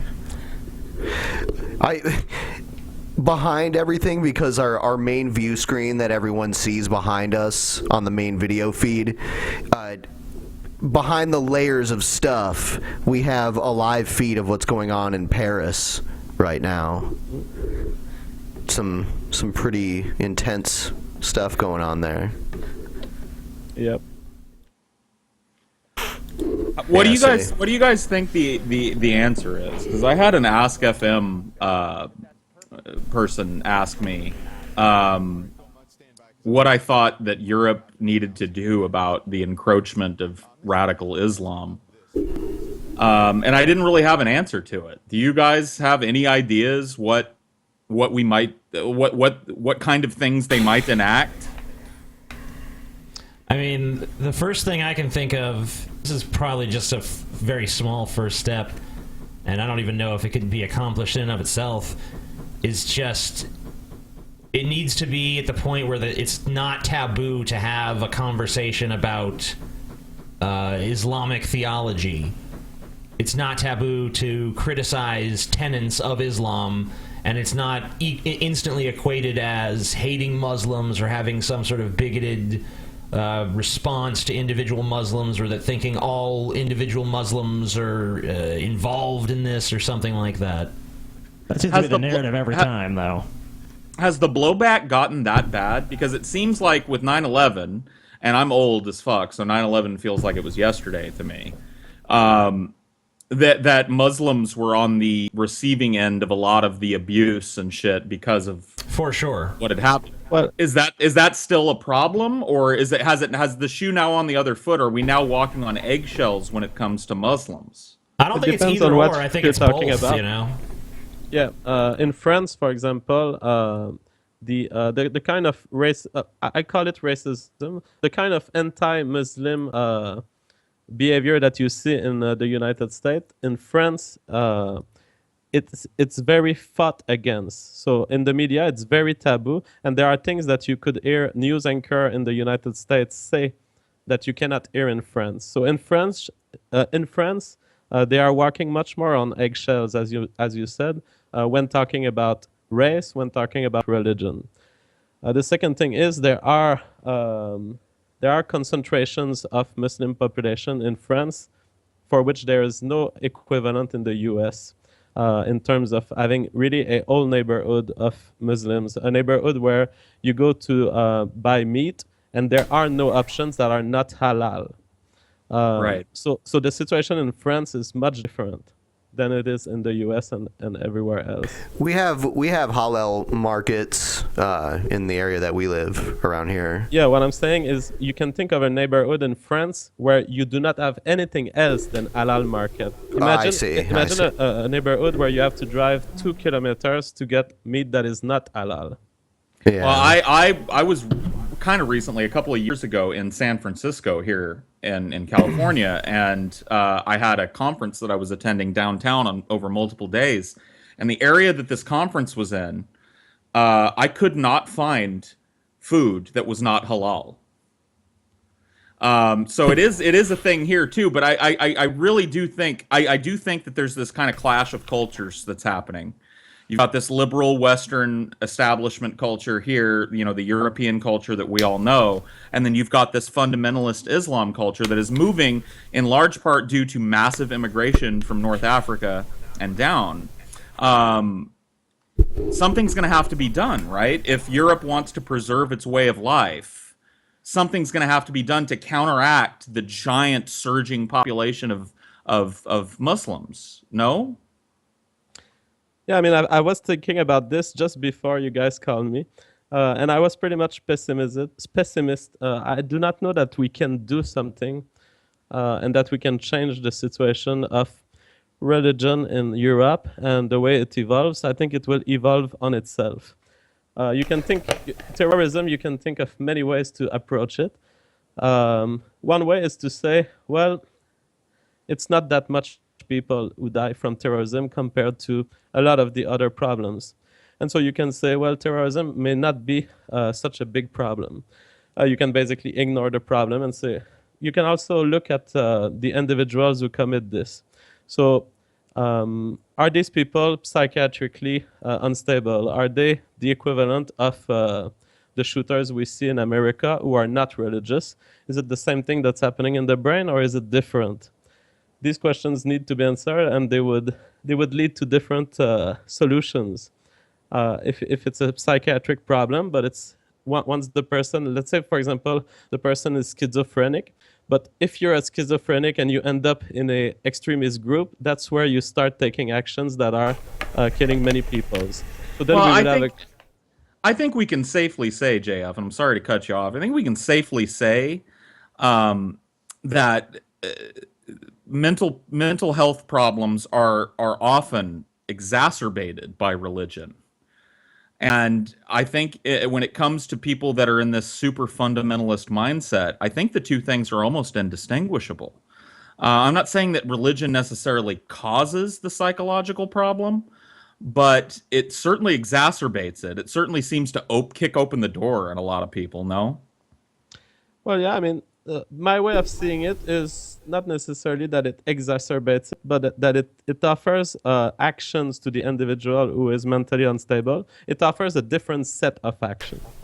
For example, someone who wants to die. There's many people who want to die, and if they are individualistic and they don't care about anyone else, they will just kill themselves and they will disappear from the world without hurting anyone else. Perhaps where religion plays a role here is it comes in the life of the person, and it suggests a path where his death could be useful to improve the world. So a lot of these people who are suicide bomber or who are mass shooter, I'm hearing a lot of noise. A lot of people who are mass shooters, they want to die, and then they want also to leave a mark, either leave a message through the media, or leave a mark in terms of the impact of their God or their religion in the world. So I don't think I feel like a big part of the problem is, though, like, we can all sit around and talk about, what link there is between the theology of Islam and these actions, but in a lot of places you can't have that conversation with people, because the second that topic is even broached, the immediate reaction racist. Is you're an Islamophobe, you hate Muslims, you're trying to blame innocent Muslims for, terrorist actions and, all this other stuff. You can't bring this up. You can't have this conversation with a lot of people because they're instantly closed. No, we can't have that conversation. That's a dangerous conversation. Well, you saw it happen on Bill Maher with Sam Harris and Bill Maher and Ben Affleck. That's gross. That's racist. And just like everyone there is like, oh, we're utterly condemning this. How dare you even say this? Bill Maher is a racist. What a piece of shit. And that's the end of the conversation. The U.S. is one of the only country where we can discuss like we just did. You cannot do that in France. You cannot do that in Canada. Yep, there you go. Canada sucks. We've got kind of a similar thing going on in America, though. Not necessarily, well, certainly not with Muslims, but with Christians. And if you, like I have in the past, raised the specter of religious involvement in our gun violence, and what culpability religion might have in the overwhelming gun violence numbers that come out of America every fucking year, to our great shame, then you get shouted down as a bigot and, attacking Christians, and you're Stop persecuting them, Paul. Stop it. We're not allowed to discuss religion in general in terms of... Unless it's positive, like religion is wonderful. You can't discuss any of the possibly negative social ramifications of religion. There are none. It's not even that you're not allowed to declare that there's negative ramifications of religion. You're not even allowed to ask the question. I mean, of course you're allowed. You can do it. Oh, you're just going to that ultra-defensive... So many people are going to immediately jump down your throat and be like, oh my God, you're discriminating against Christians or whatever, or Muslims or whatever. Well, ideas have to defend themselves, you know what I mean? I mean, that's an unpopular idea at this point. People do not feel like they have to defend their own ideas at this point. We actually have a video that kind of, it's on a different vein, but it kind of addresses that issue, that Yale video with the student. Oh, yeah. I'll play that. Because that kind of pertains to someone who doesn't want to hear both sides, just wants to hear what they want to hear, basically. All right, here it is.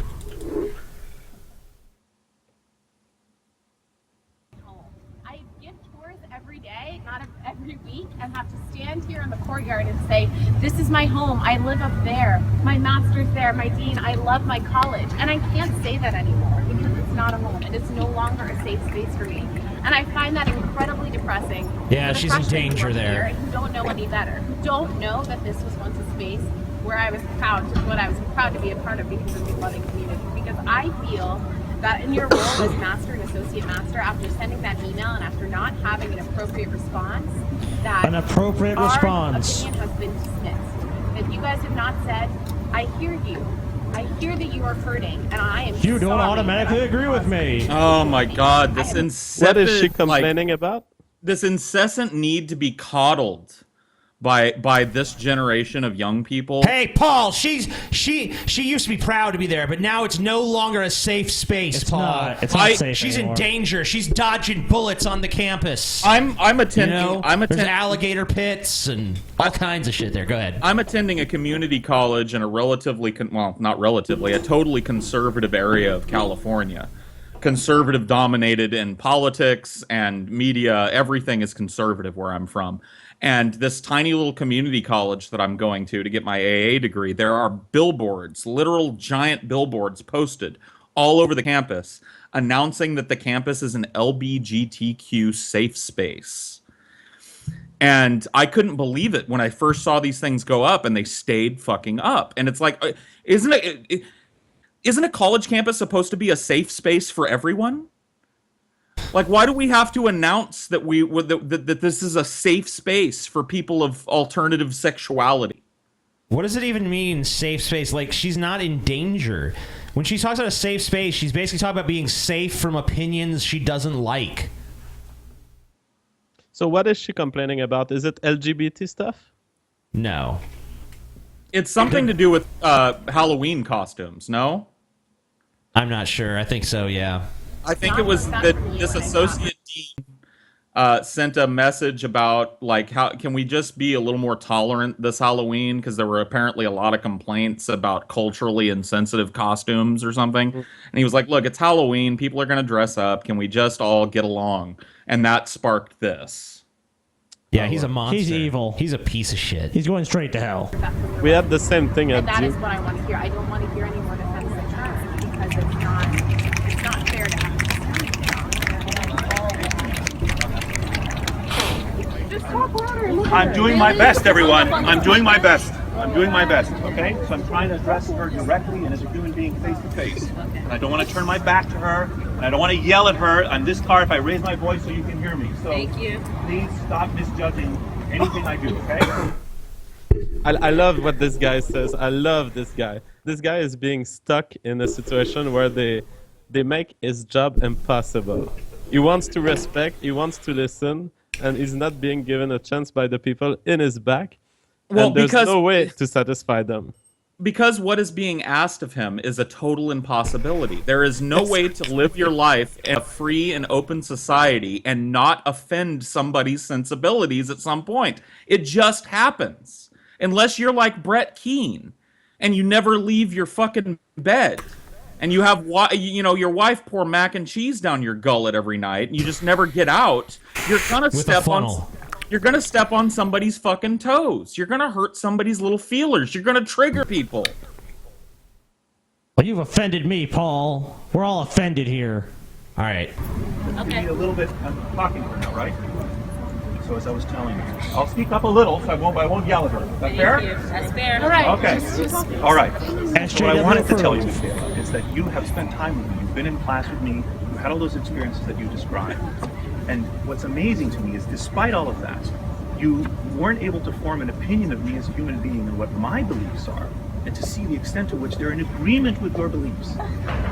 That you seem to think that somehow I don't agree with the content of your beliefs. And that's not what's happening from my perspective.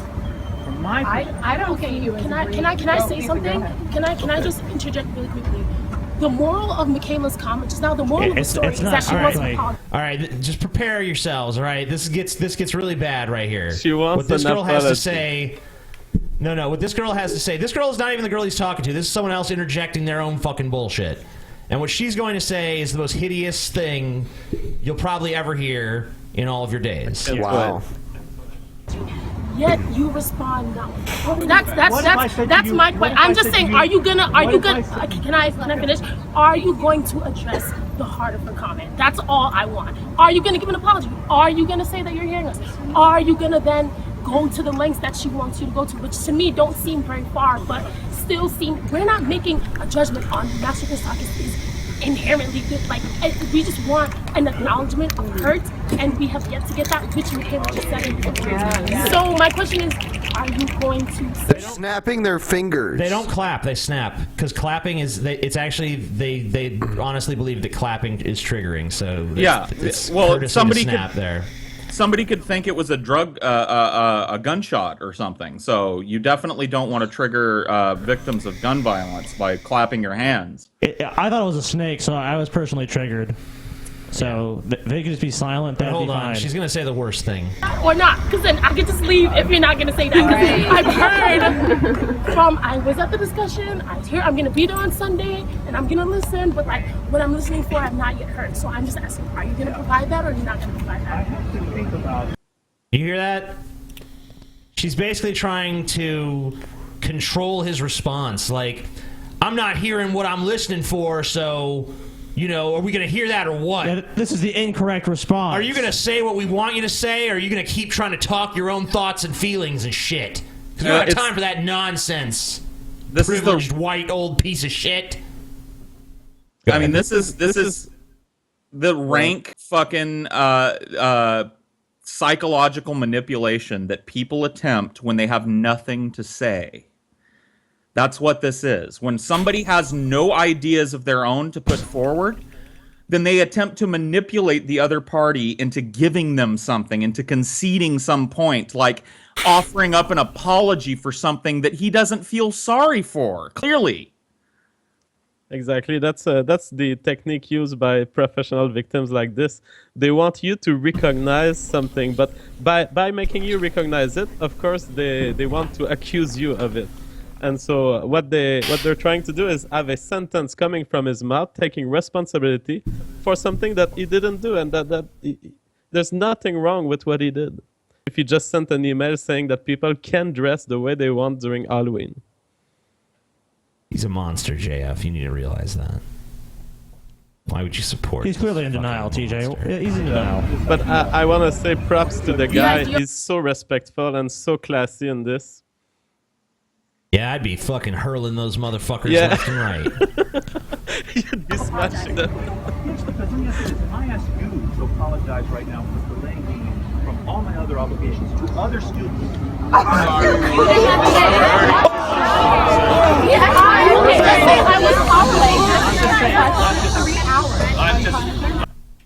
just saying, the fact that you ask for an apology doesn't mean that the other person, instantly has to say yes. So the person has to think about what it is that you're asking for, what it means. So then my question is, for what? Tell me what it is. My question, if I'm in the courtyard playing games, right, and I'm kicking around a soccer ball. Exception is because other people have rights too, not just you. Walk away. It doesn't deserve to be listened. Yeah, walk away, you pussy. Walk away. Don't engage with the angry mob. Walk away. Think of this 400 years ago. This is a witch hunt, and they would be burning him. I mean, he's just standing there, being given no chance at all. This is a salvage intervention, and this guy is so classy throughout, and he educates them so well. I mean, I'm very impressed. This is the new version of the tar and feathering. This is what happens now instead of a tar and feathering. This is you get ambushed in a public space, recorded from about 50 different directions. They attempt to manipulate you into apologizing for something when you did nothing fucking wrong, and then they goad you into walking away so that they can throw their hands up and claim victory over the white male oppressor. It's the silliest, saddest, most insecure position, and it really kind of is.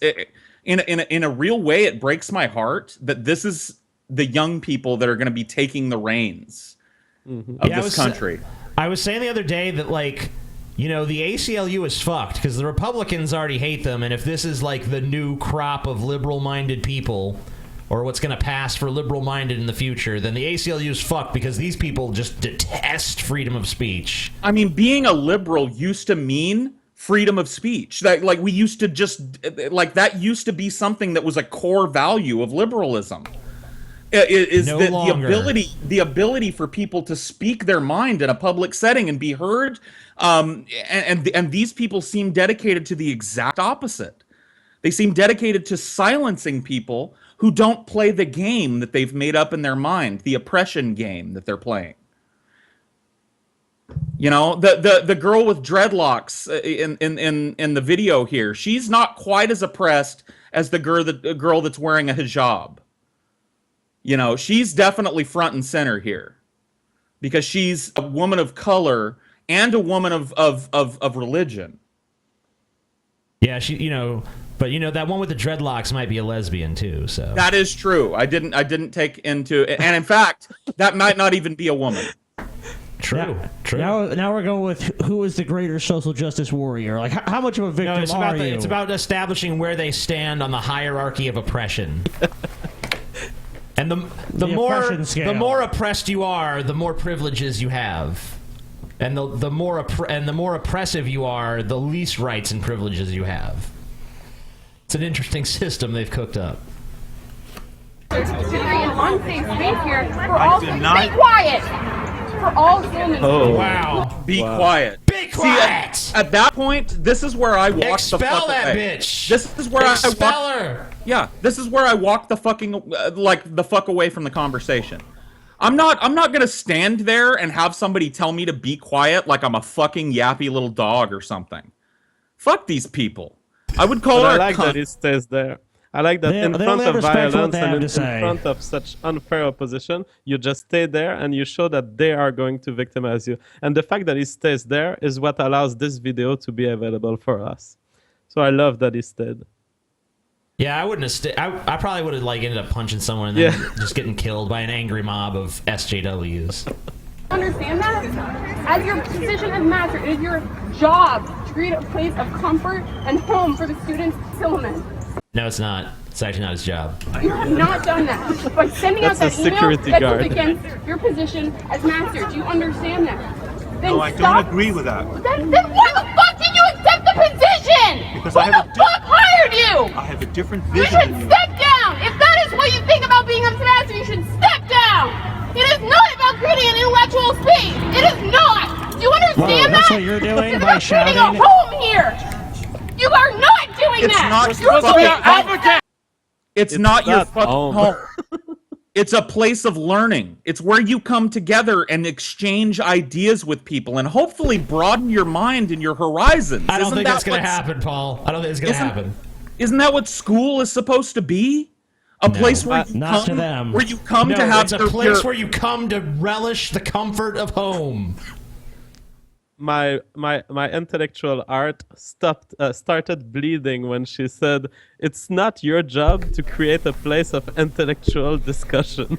She says this to what I guess is a professor or a director of a university or college. It shows to what point young people misunderstand the role of education in our society. Does she really misunderstand it? I mean, I do think that she's honest. I think that she thinks that college or whatever place they are right there is. They're at Yale. They're at an Ivy League. Yale.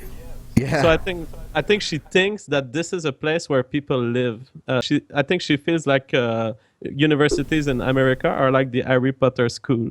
You just live there, and it's about living. It's not. I watched this earlier, and somebody on Twitter, I think it was, linked me to a page about this girl here that's screaming in his face about how he needs to step down. She lives in a $750,000 home. She goes to Yale, so yeah. Yeah, not much of a shock. So she's clearly being oppressed. Yeah. By this white male headmaster here. And my heart bleeds for her. Truly, her being a spoiled fucking brat is a major social issue in this country. You should be at the event last night when you hear her Franco say that she doesn't know how to create a safe space for her freshmen in Silliman. How do you explain that? All right, in all fairness, maybe this girl does need a safe space. How about a padded room where she can't harm herself or others? How about She's hurting my ear space I can think She's hurting my eardrums. How about a dark room with a laptop that only connects to Tumblr? There you go. She'll be happy till the end of time. That's literally what she wants to turn the university space into. A dark room that reeks of human neglect and manic panic with a laptop that just voraciously posts to Tumblr all day long.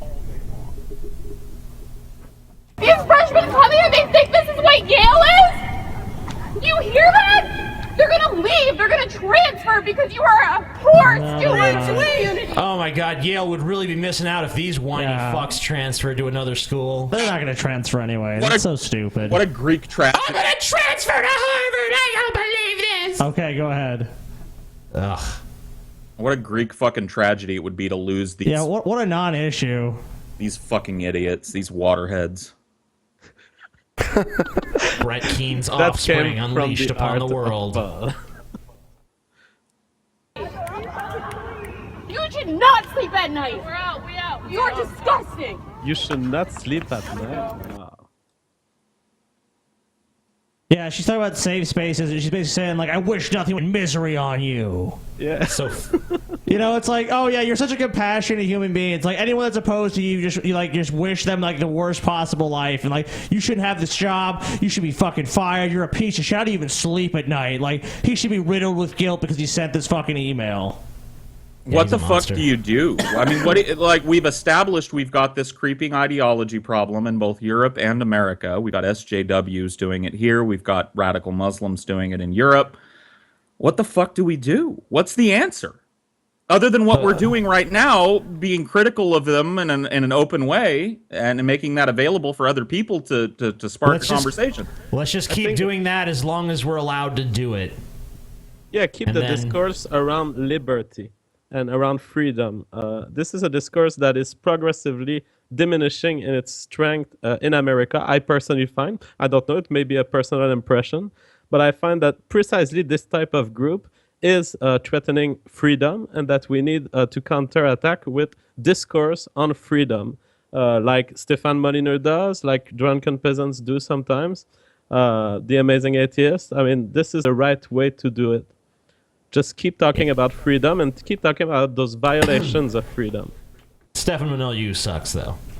Yeah, I just wanted to frame a sentence there. where the Drunken Peasants were in the same list as Stefan Molyneux, which I knew would annoy you. Thank you, JF. All right, so here is this is a slightly older video, but this is Gail's Oscar and Nobel Prize acceptance speech. Oh. Damn, she won both at the same time. Yep. For years now, the people at the Academy Awards and the Nobel Prize Committee have tried to give me 3 One awards. and the same. 1, the Academy Award for the Best Picture Ever Made. 2, the... Not just Best Picture that year, Best Picture ever made. Ever, dude.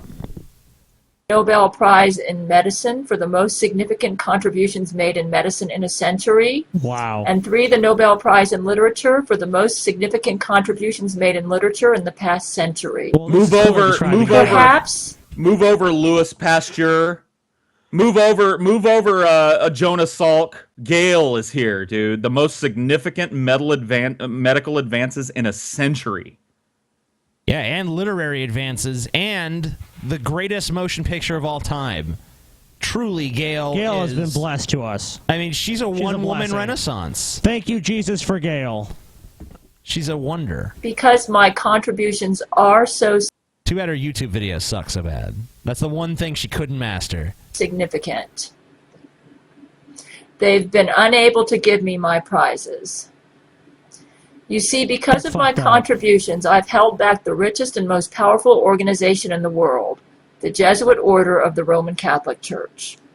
Unfortunately, if I am given all my awards, like most Nobel Prize winners or Academy Award winners get their awards, I may... This is pretty fucked up what happened to Gail, you know? I mean, Gail won a Nobel, like what, 2 Nobel Prizes? Or was it She won 2 Nobel Prizes and an Academy Award. Yeah, that's fucked up. You know what? Apparently they weren't able to give her any of this because of the Jesuits, man. Gail doesn't need hunks of metal, though. She's Gabrielle Chana. She knows she's the best. Yeah. That's what really matters. Yeah. not be alive the next day. Jesuits are everywhere, and they consider me a monumental threat. The Nobel Prize Committee wanted to give me the Nobel Prize in Literature right after I finished my first novel, Silver Skies, in 2005. I was flabbergasted. Though I thought I'd written a good book, I did not think it worthy of the Nobel Prize in Literature. Oh, come on, you knew, Gail. Oh, Gail, quit being so modest. We all know you deserved. Yeah, she's just trying to humble brag a little or something, you know. Yeah. Sure. The work I've done in literature, medicine, and cinema that has garnered me these prizes, I would do for free. And I would do, even if I never won any awards. You see, the greatest reward that I will get will be in heaven when I'm with my Lord Jesus Christ, when I win the crowns that I can throw at Jesus' feet. So why do you want to throw crowns at Jesus' feet? She also didn't she have brain to brain with Jesus? What if one of them hits him on the foot or something and he cuts his foot open, you know? You gotta worry about Jesus. I mean, she's already in communication with Jesus. Why couldn't she just go be with Jesus now? I mean, come on. Yeah, I mean, you know. What's stopping her? Go be with Jesus, Gail. Why the Academy Award for the greatest movie ever made? It started in 2005 when I told Vladimir Putin that he could publish my novel Silver Skies in Germany and Russia, and it became a secret underground hit. Okay, so the leader of the country published your book, but it was a secret underground hit. Makes sense to me. Steven Spielberg apparently got a copy and contacted Vladimir Putin and told him, I'd like to make this into a movie. This could be the next E.T. Vladimir asked me, is this okay with you? I said, sure.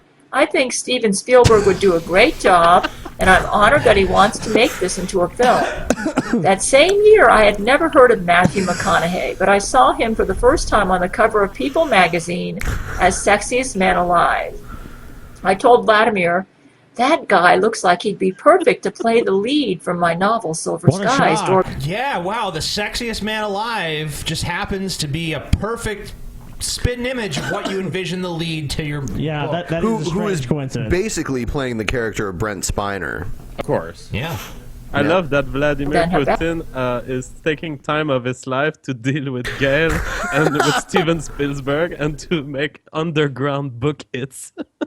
Yeah. I can totally imagine him getting down from his horse, his new you know, horse, everything, and saying, I let's don't know if deal you're trying to with be Gail sarcastic today. or something, but Yeah, I know. I was gonna say, JF, but, you sound a little incredulous, buddy. Like, are you disbelieving what she's saying? I have a hard time imagining Vladimir do that. Well, it doesn't really matter what you fucking imagine, dude. It fucking happened. I just all right? don't see it. You got Gail here. We're followers of Gail here. What are you talking about? Fucking God, this is Gail fucking. You just heard her fucking say it. What is your fucking problem, dude? Gail would not lie. Vladimir said he is the lead. Spielberg is using him right now. Matthew took on this acting role as a personal project and gave it all his heart and soul. And he read my novel as he prepped for his role and wanted to get to know the author. Matthew thought it the best book he'd ever read and wanted to check me out. And then he fell in love with me. How convenient. I mean, once you meet Gail, it's like, it's love at first sight. Sploosh. That's all that happens. Sploosh. He's on my marriage list. To make a long story short, because Matthew took on this role as a personal project, he gave a performance that was out of this world. It was his breakthrough role. He has won a Special Academy Performances d'Or in Silver Skies for the greatest male performance of all time in a leading role. I decided to write... all time. The Academy Award was very generous with those of all time Oscars. Yeah, I don't know if anyone else has ever gotten anything done. like that. Well, the ceremonies are going to be done Who else has right ever with. deserved one? No one but Gail. I read another book in They're just fake 2006, ceremonies if you see them now. and that became my memoir, Catherine of King David, which I published myself as my website at GabrielleChana.com. That's GabrielleChana.com. She had to make sure she was spelling her own name correctly. Spielberg jumped at the chance to make a second movie from my second book, Catherine of King David, which is my website, GabrielleChana.com. And it is Catherine of King David that has won the Academy Award for the Best Picture of all time. You read the screenplay, is like, yes, I'm on board. Whatever you want, whatever budget, this movie's happening. Well, and what Gail is failing to say here is that she actually signed a multi-book deal with Amblin Entertainment, which is Spielberg's distribution company.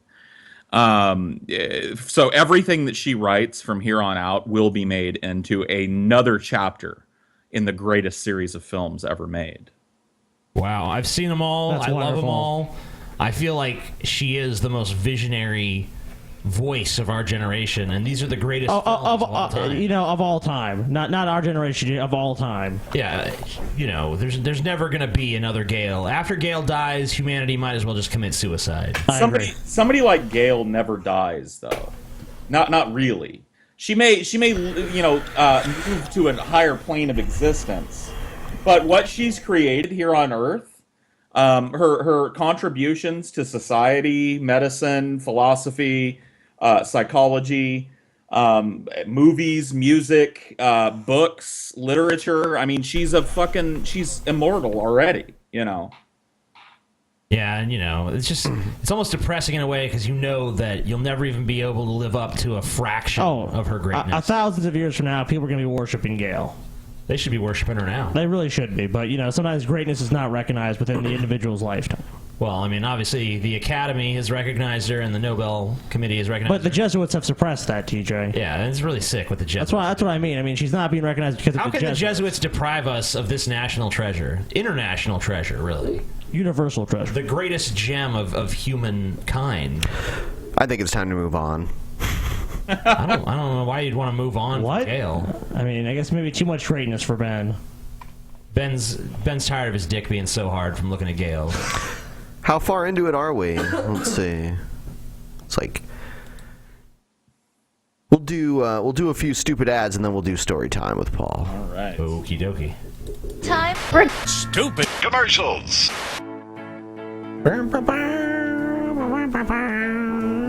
Hand job.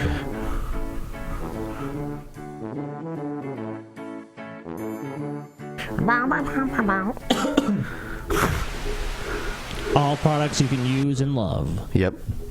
All right, here's the first one. Okay. Booty pillows. All right. Finally. Yeah, TJ's like, it already sounds good. Sounds like a good plan. Do you have trouble getting a good night's sleep? Yes. Are you constantly tossing and turning, You know trying to it. find Wow, the perfect this is position me. of comfort? Wow, This is yeah. me. This commercial knows me, If your man. current pillow makes it difficult for you to relax and sleep Fuck easily, that piece of shit. you can now rest assured.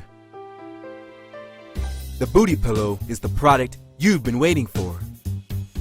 It's Yeah. the perfect asset to a good night's sleep. Wow, yeah. It's nature's Wow. perfect pillow, modeled after nature's perfect shape. This is the saddest one we've looked at so Is far. easily the best part we've looked at. It shows him sitting on a real woman's butt, and then it cuts to him just like with this sad pillow that vaguely approximates a woman's shape. And he's like, "This is just as good." Well, You it can is. even- look at this guy. You can even cut a hole in it and fuck it. Yeah. You see what this guy's name is? Ben, satisfied customer. Oh, come on. I think we know who the real Ben Oh, is. it's Yeah. Ben Shit. unmasked. Yeah. Now we know. Now we know. Without my wig, too. Yeah.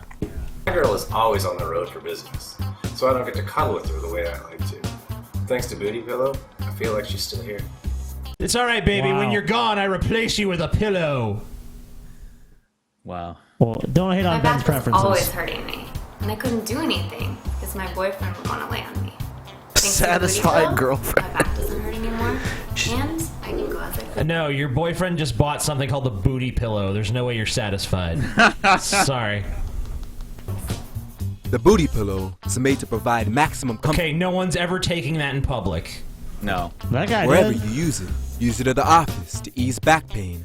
Use it in your bed to sleep. Use it on the couch while watching a movie. You can use it anywhere. Hey, you know what we should do? We should buy a bunch of these and send them to those SJWs that were harassing that poor Yale guy. I'm sure they would approve of the booty pillow for sure. 1999.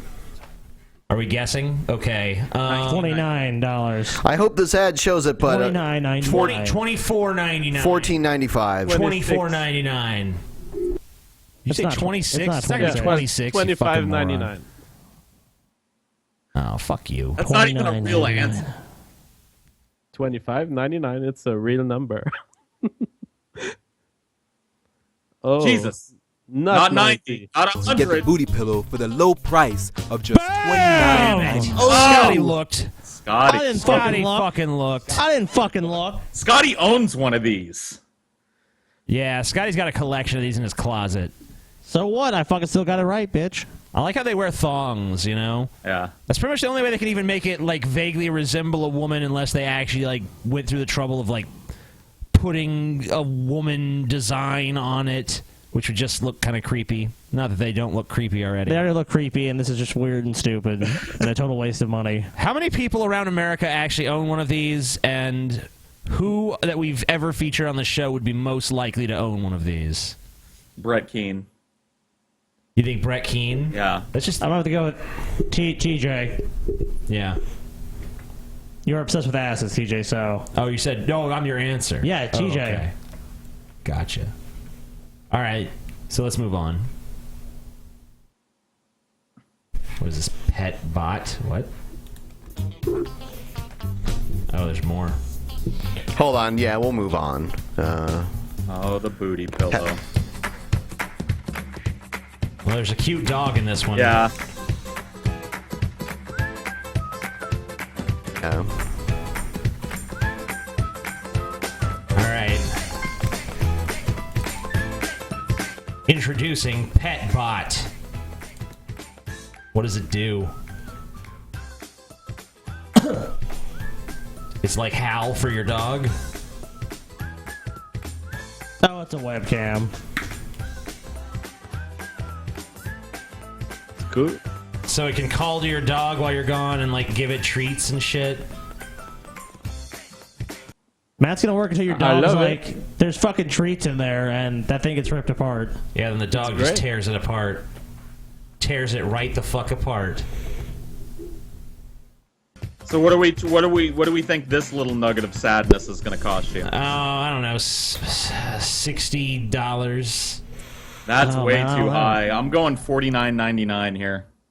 Fuck, I have to agree with that. Yeah, $54.99, but I was going for the $69. I'm going with 75. 75. JF, you salty dog! I was going for the 69. I was Look going at you. for it. I just have to choose another number now. So Oh my God. $54.99. Does it even say the price? No, but I'll look it up. Ben's gonna look this one up, guys. We're gonna see how much the Pet Bot costs. The Pet Bot.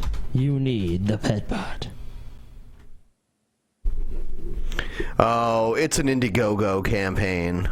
It's not even, let's say, oh, it says it will cost, $200. Jesus Christ! No way. I was the closest without going over. I win. Yeah, because wow, fuck that. No way. Yeah, no fucking Damn, way. It's out a dog treat? $200? Yeah. $200. A webcam that spits out a dog treat. That's what it is. Yeah. It's a webcam, there's the web service, there's the distributor. Hey, it I'm not has surprised. face recognition technology, guys. Come on. It does. It said face recognition. The future is now, and it's depressing and expensive. All right, I think we can do story time with Paul. Story time with Paul. With Paul. Pool. With So Paul. last week I told a story about feeding a hamburger the wrong way to my sister.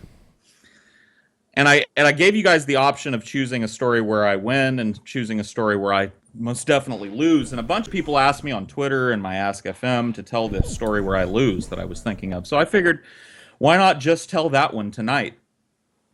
So, For sake of completion, sure. yeah. I grew up, and I've talked about this before, with 5 sisters. I have 1 biological sister and then 4 stepsisters, 2 on each side of the family. And at one point, I was living with 3 of these sisters and my mom. And I was the eldest among them. So I was supposed to be like a role model and play with them and help them with their homework and all that shit that you expect a big brother to do. But they, the 3 of them, together, are the most evil entity that the world has ever conceived on this planet. The 3 of them together are just awful. And they would fuck with me all the time, constantly fucking with me. but I was stupid, and I thought, every time they'd come to me and ask me to do something, I thought this time is going to be different. This time we'll just play a game. So they came to me one day. I'm like, PJ. It's like, what? Do you want to play a game? We're bored. And I was like, okay, what game do you guys want to play? Do you want to play the game of life? And I was like, whatever, I guess. I was happy that it wasn't one of those games that takes forever. I don't know if you've ever played the game of life, the board game. Yeah, I played it. Yeah, I've played it. It's an insipid fucking game that's completely meaningless. There's really no rules. I mean, there are rules, but I don't know. It's just it's a silly. That's appropriate, game. Man. It's like life, you know. It really is. I mean, it's like the worst thing that can happen to you in the game of life is that you end up a fucking hardworking loser. You know, like that's how you lose at the game of life, being somebody that works for their money.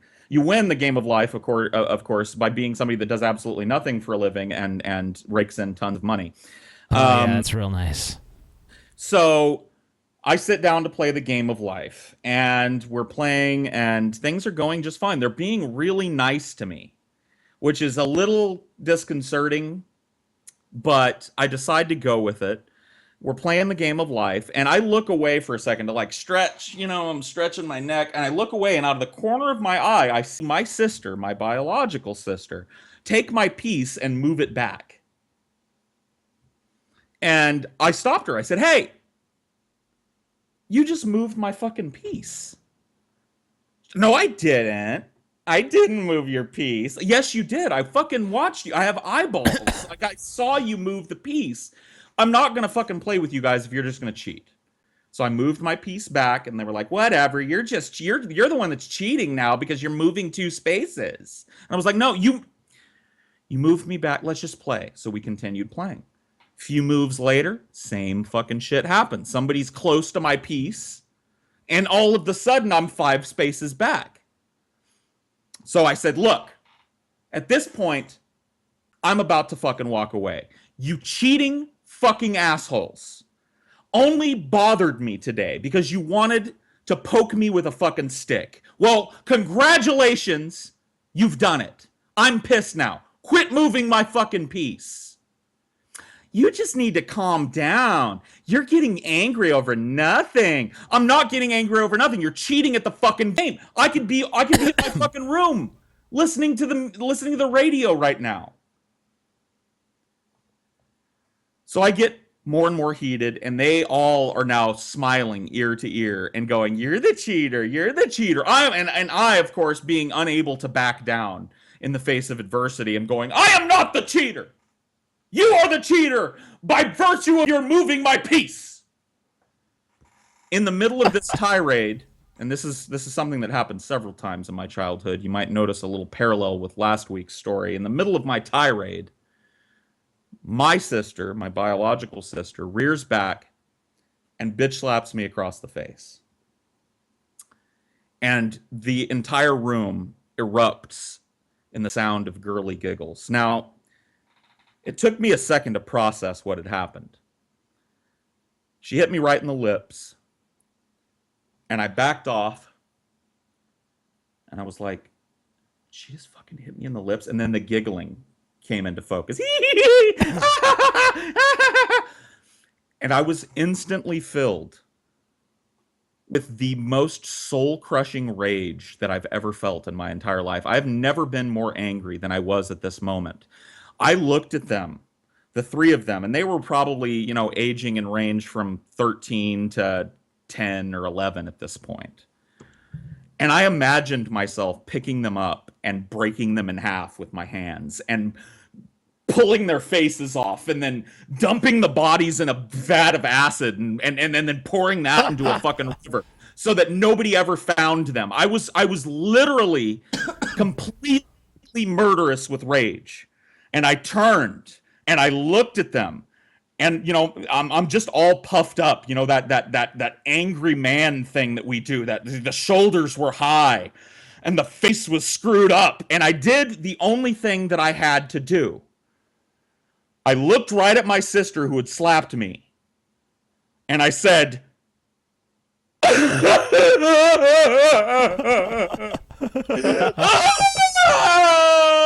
And I ran to my room.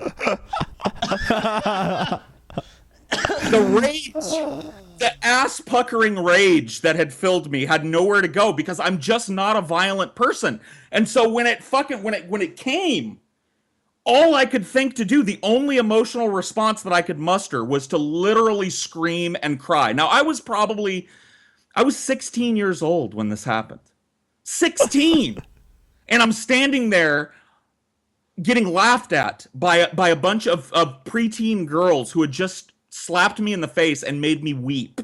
It's the most embarrassing thing. So anyway, I go to my room and I slam the door and I lock it. And I'm laying on the bed going, my mom overhears this ruckus and comes running down the hall, banging on my door. PJ, are you all right? What's wrong, babe? And I'm like, go away. Just leave me alone. I don't want to ever speak to you again. And she, being the good mother that she was, put a cherry on top of the humiliation sundae by forcing the girls to come in while I was still they had to come in one by one and apologize to me for making me cry. And when they did it, they walked in looking very solemn because my mom was standing behind them. But when they got my attention and got in front of me, they all smiled. I'm sorry, PJ, that we hit you and made you cry like a little bitch. So that is one of the many stories where PaulsEgo loses. And that is story time with Paul tonight. It's like an R-rated Charlie Brown story. It really is. That I might use that as the name for my autobiography. An R-rated Charlie Brown story. Yeah, an R-rated Charlie Brown story. Pretty much sums up my young life, and pretty much my adult life as well. Alrighty then, on that happy note, we're ending tonight's show. Give the video a thumbs up, subscribe if you haven't subscribed already. Thumb that shit up. Subscribe and like to the Drunken Peasants channel. We will see you guys on Monday. Just remember, we'll send us videos. Send videos. Remember, TJ's garbage. Yeah, send those videos so we have shit to talk about on the show. I love you guys. Good night. Bye-bye. Good night. We love you Good night, too, Paul. Bye, Paul.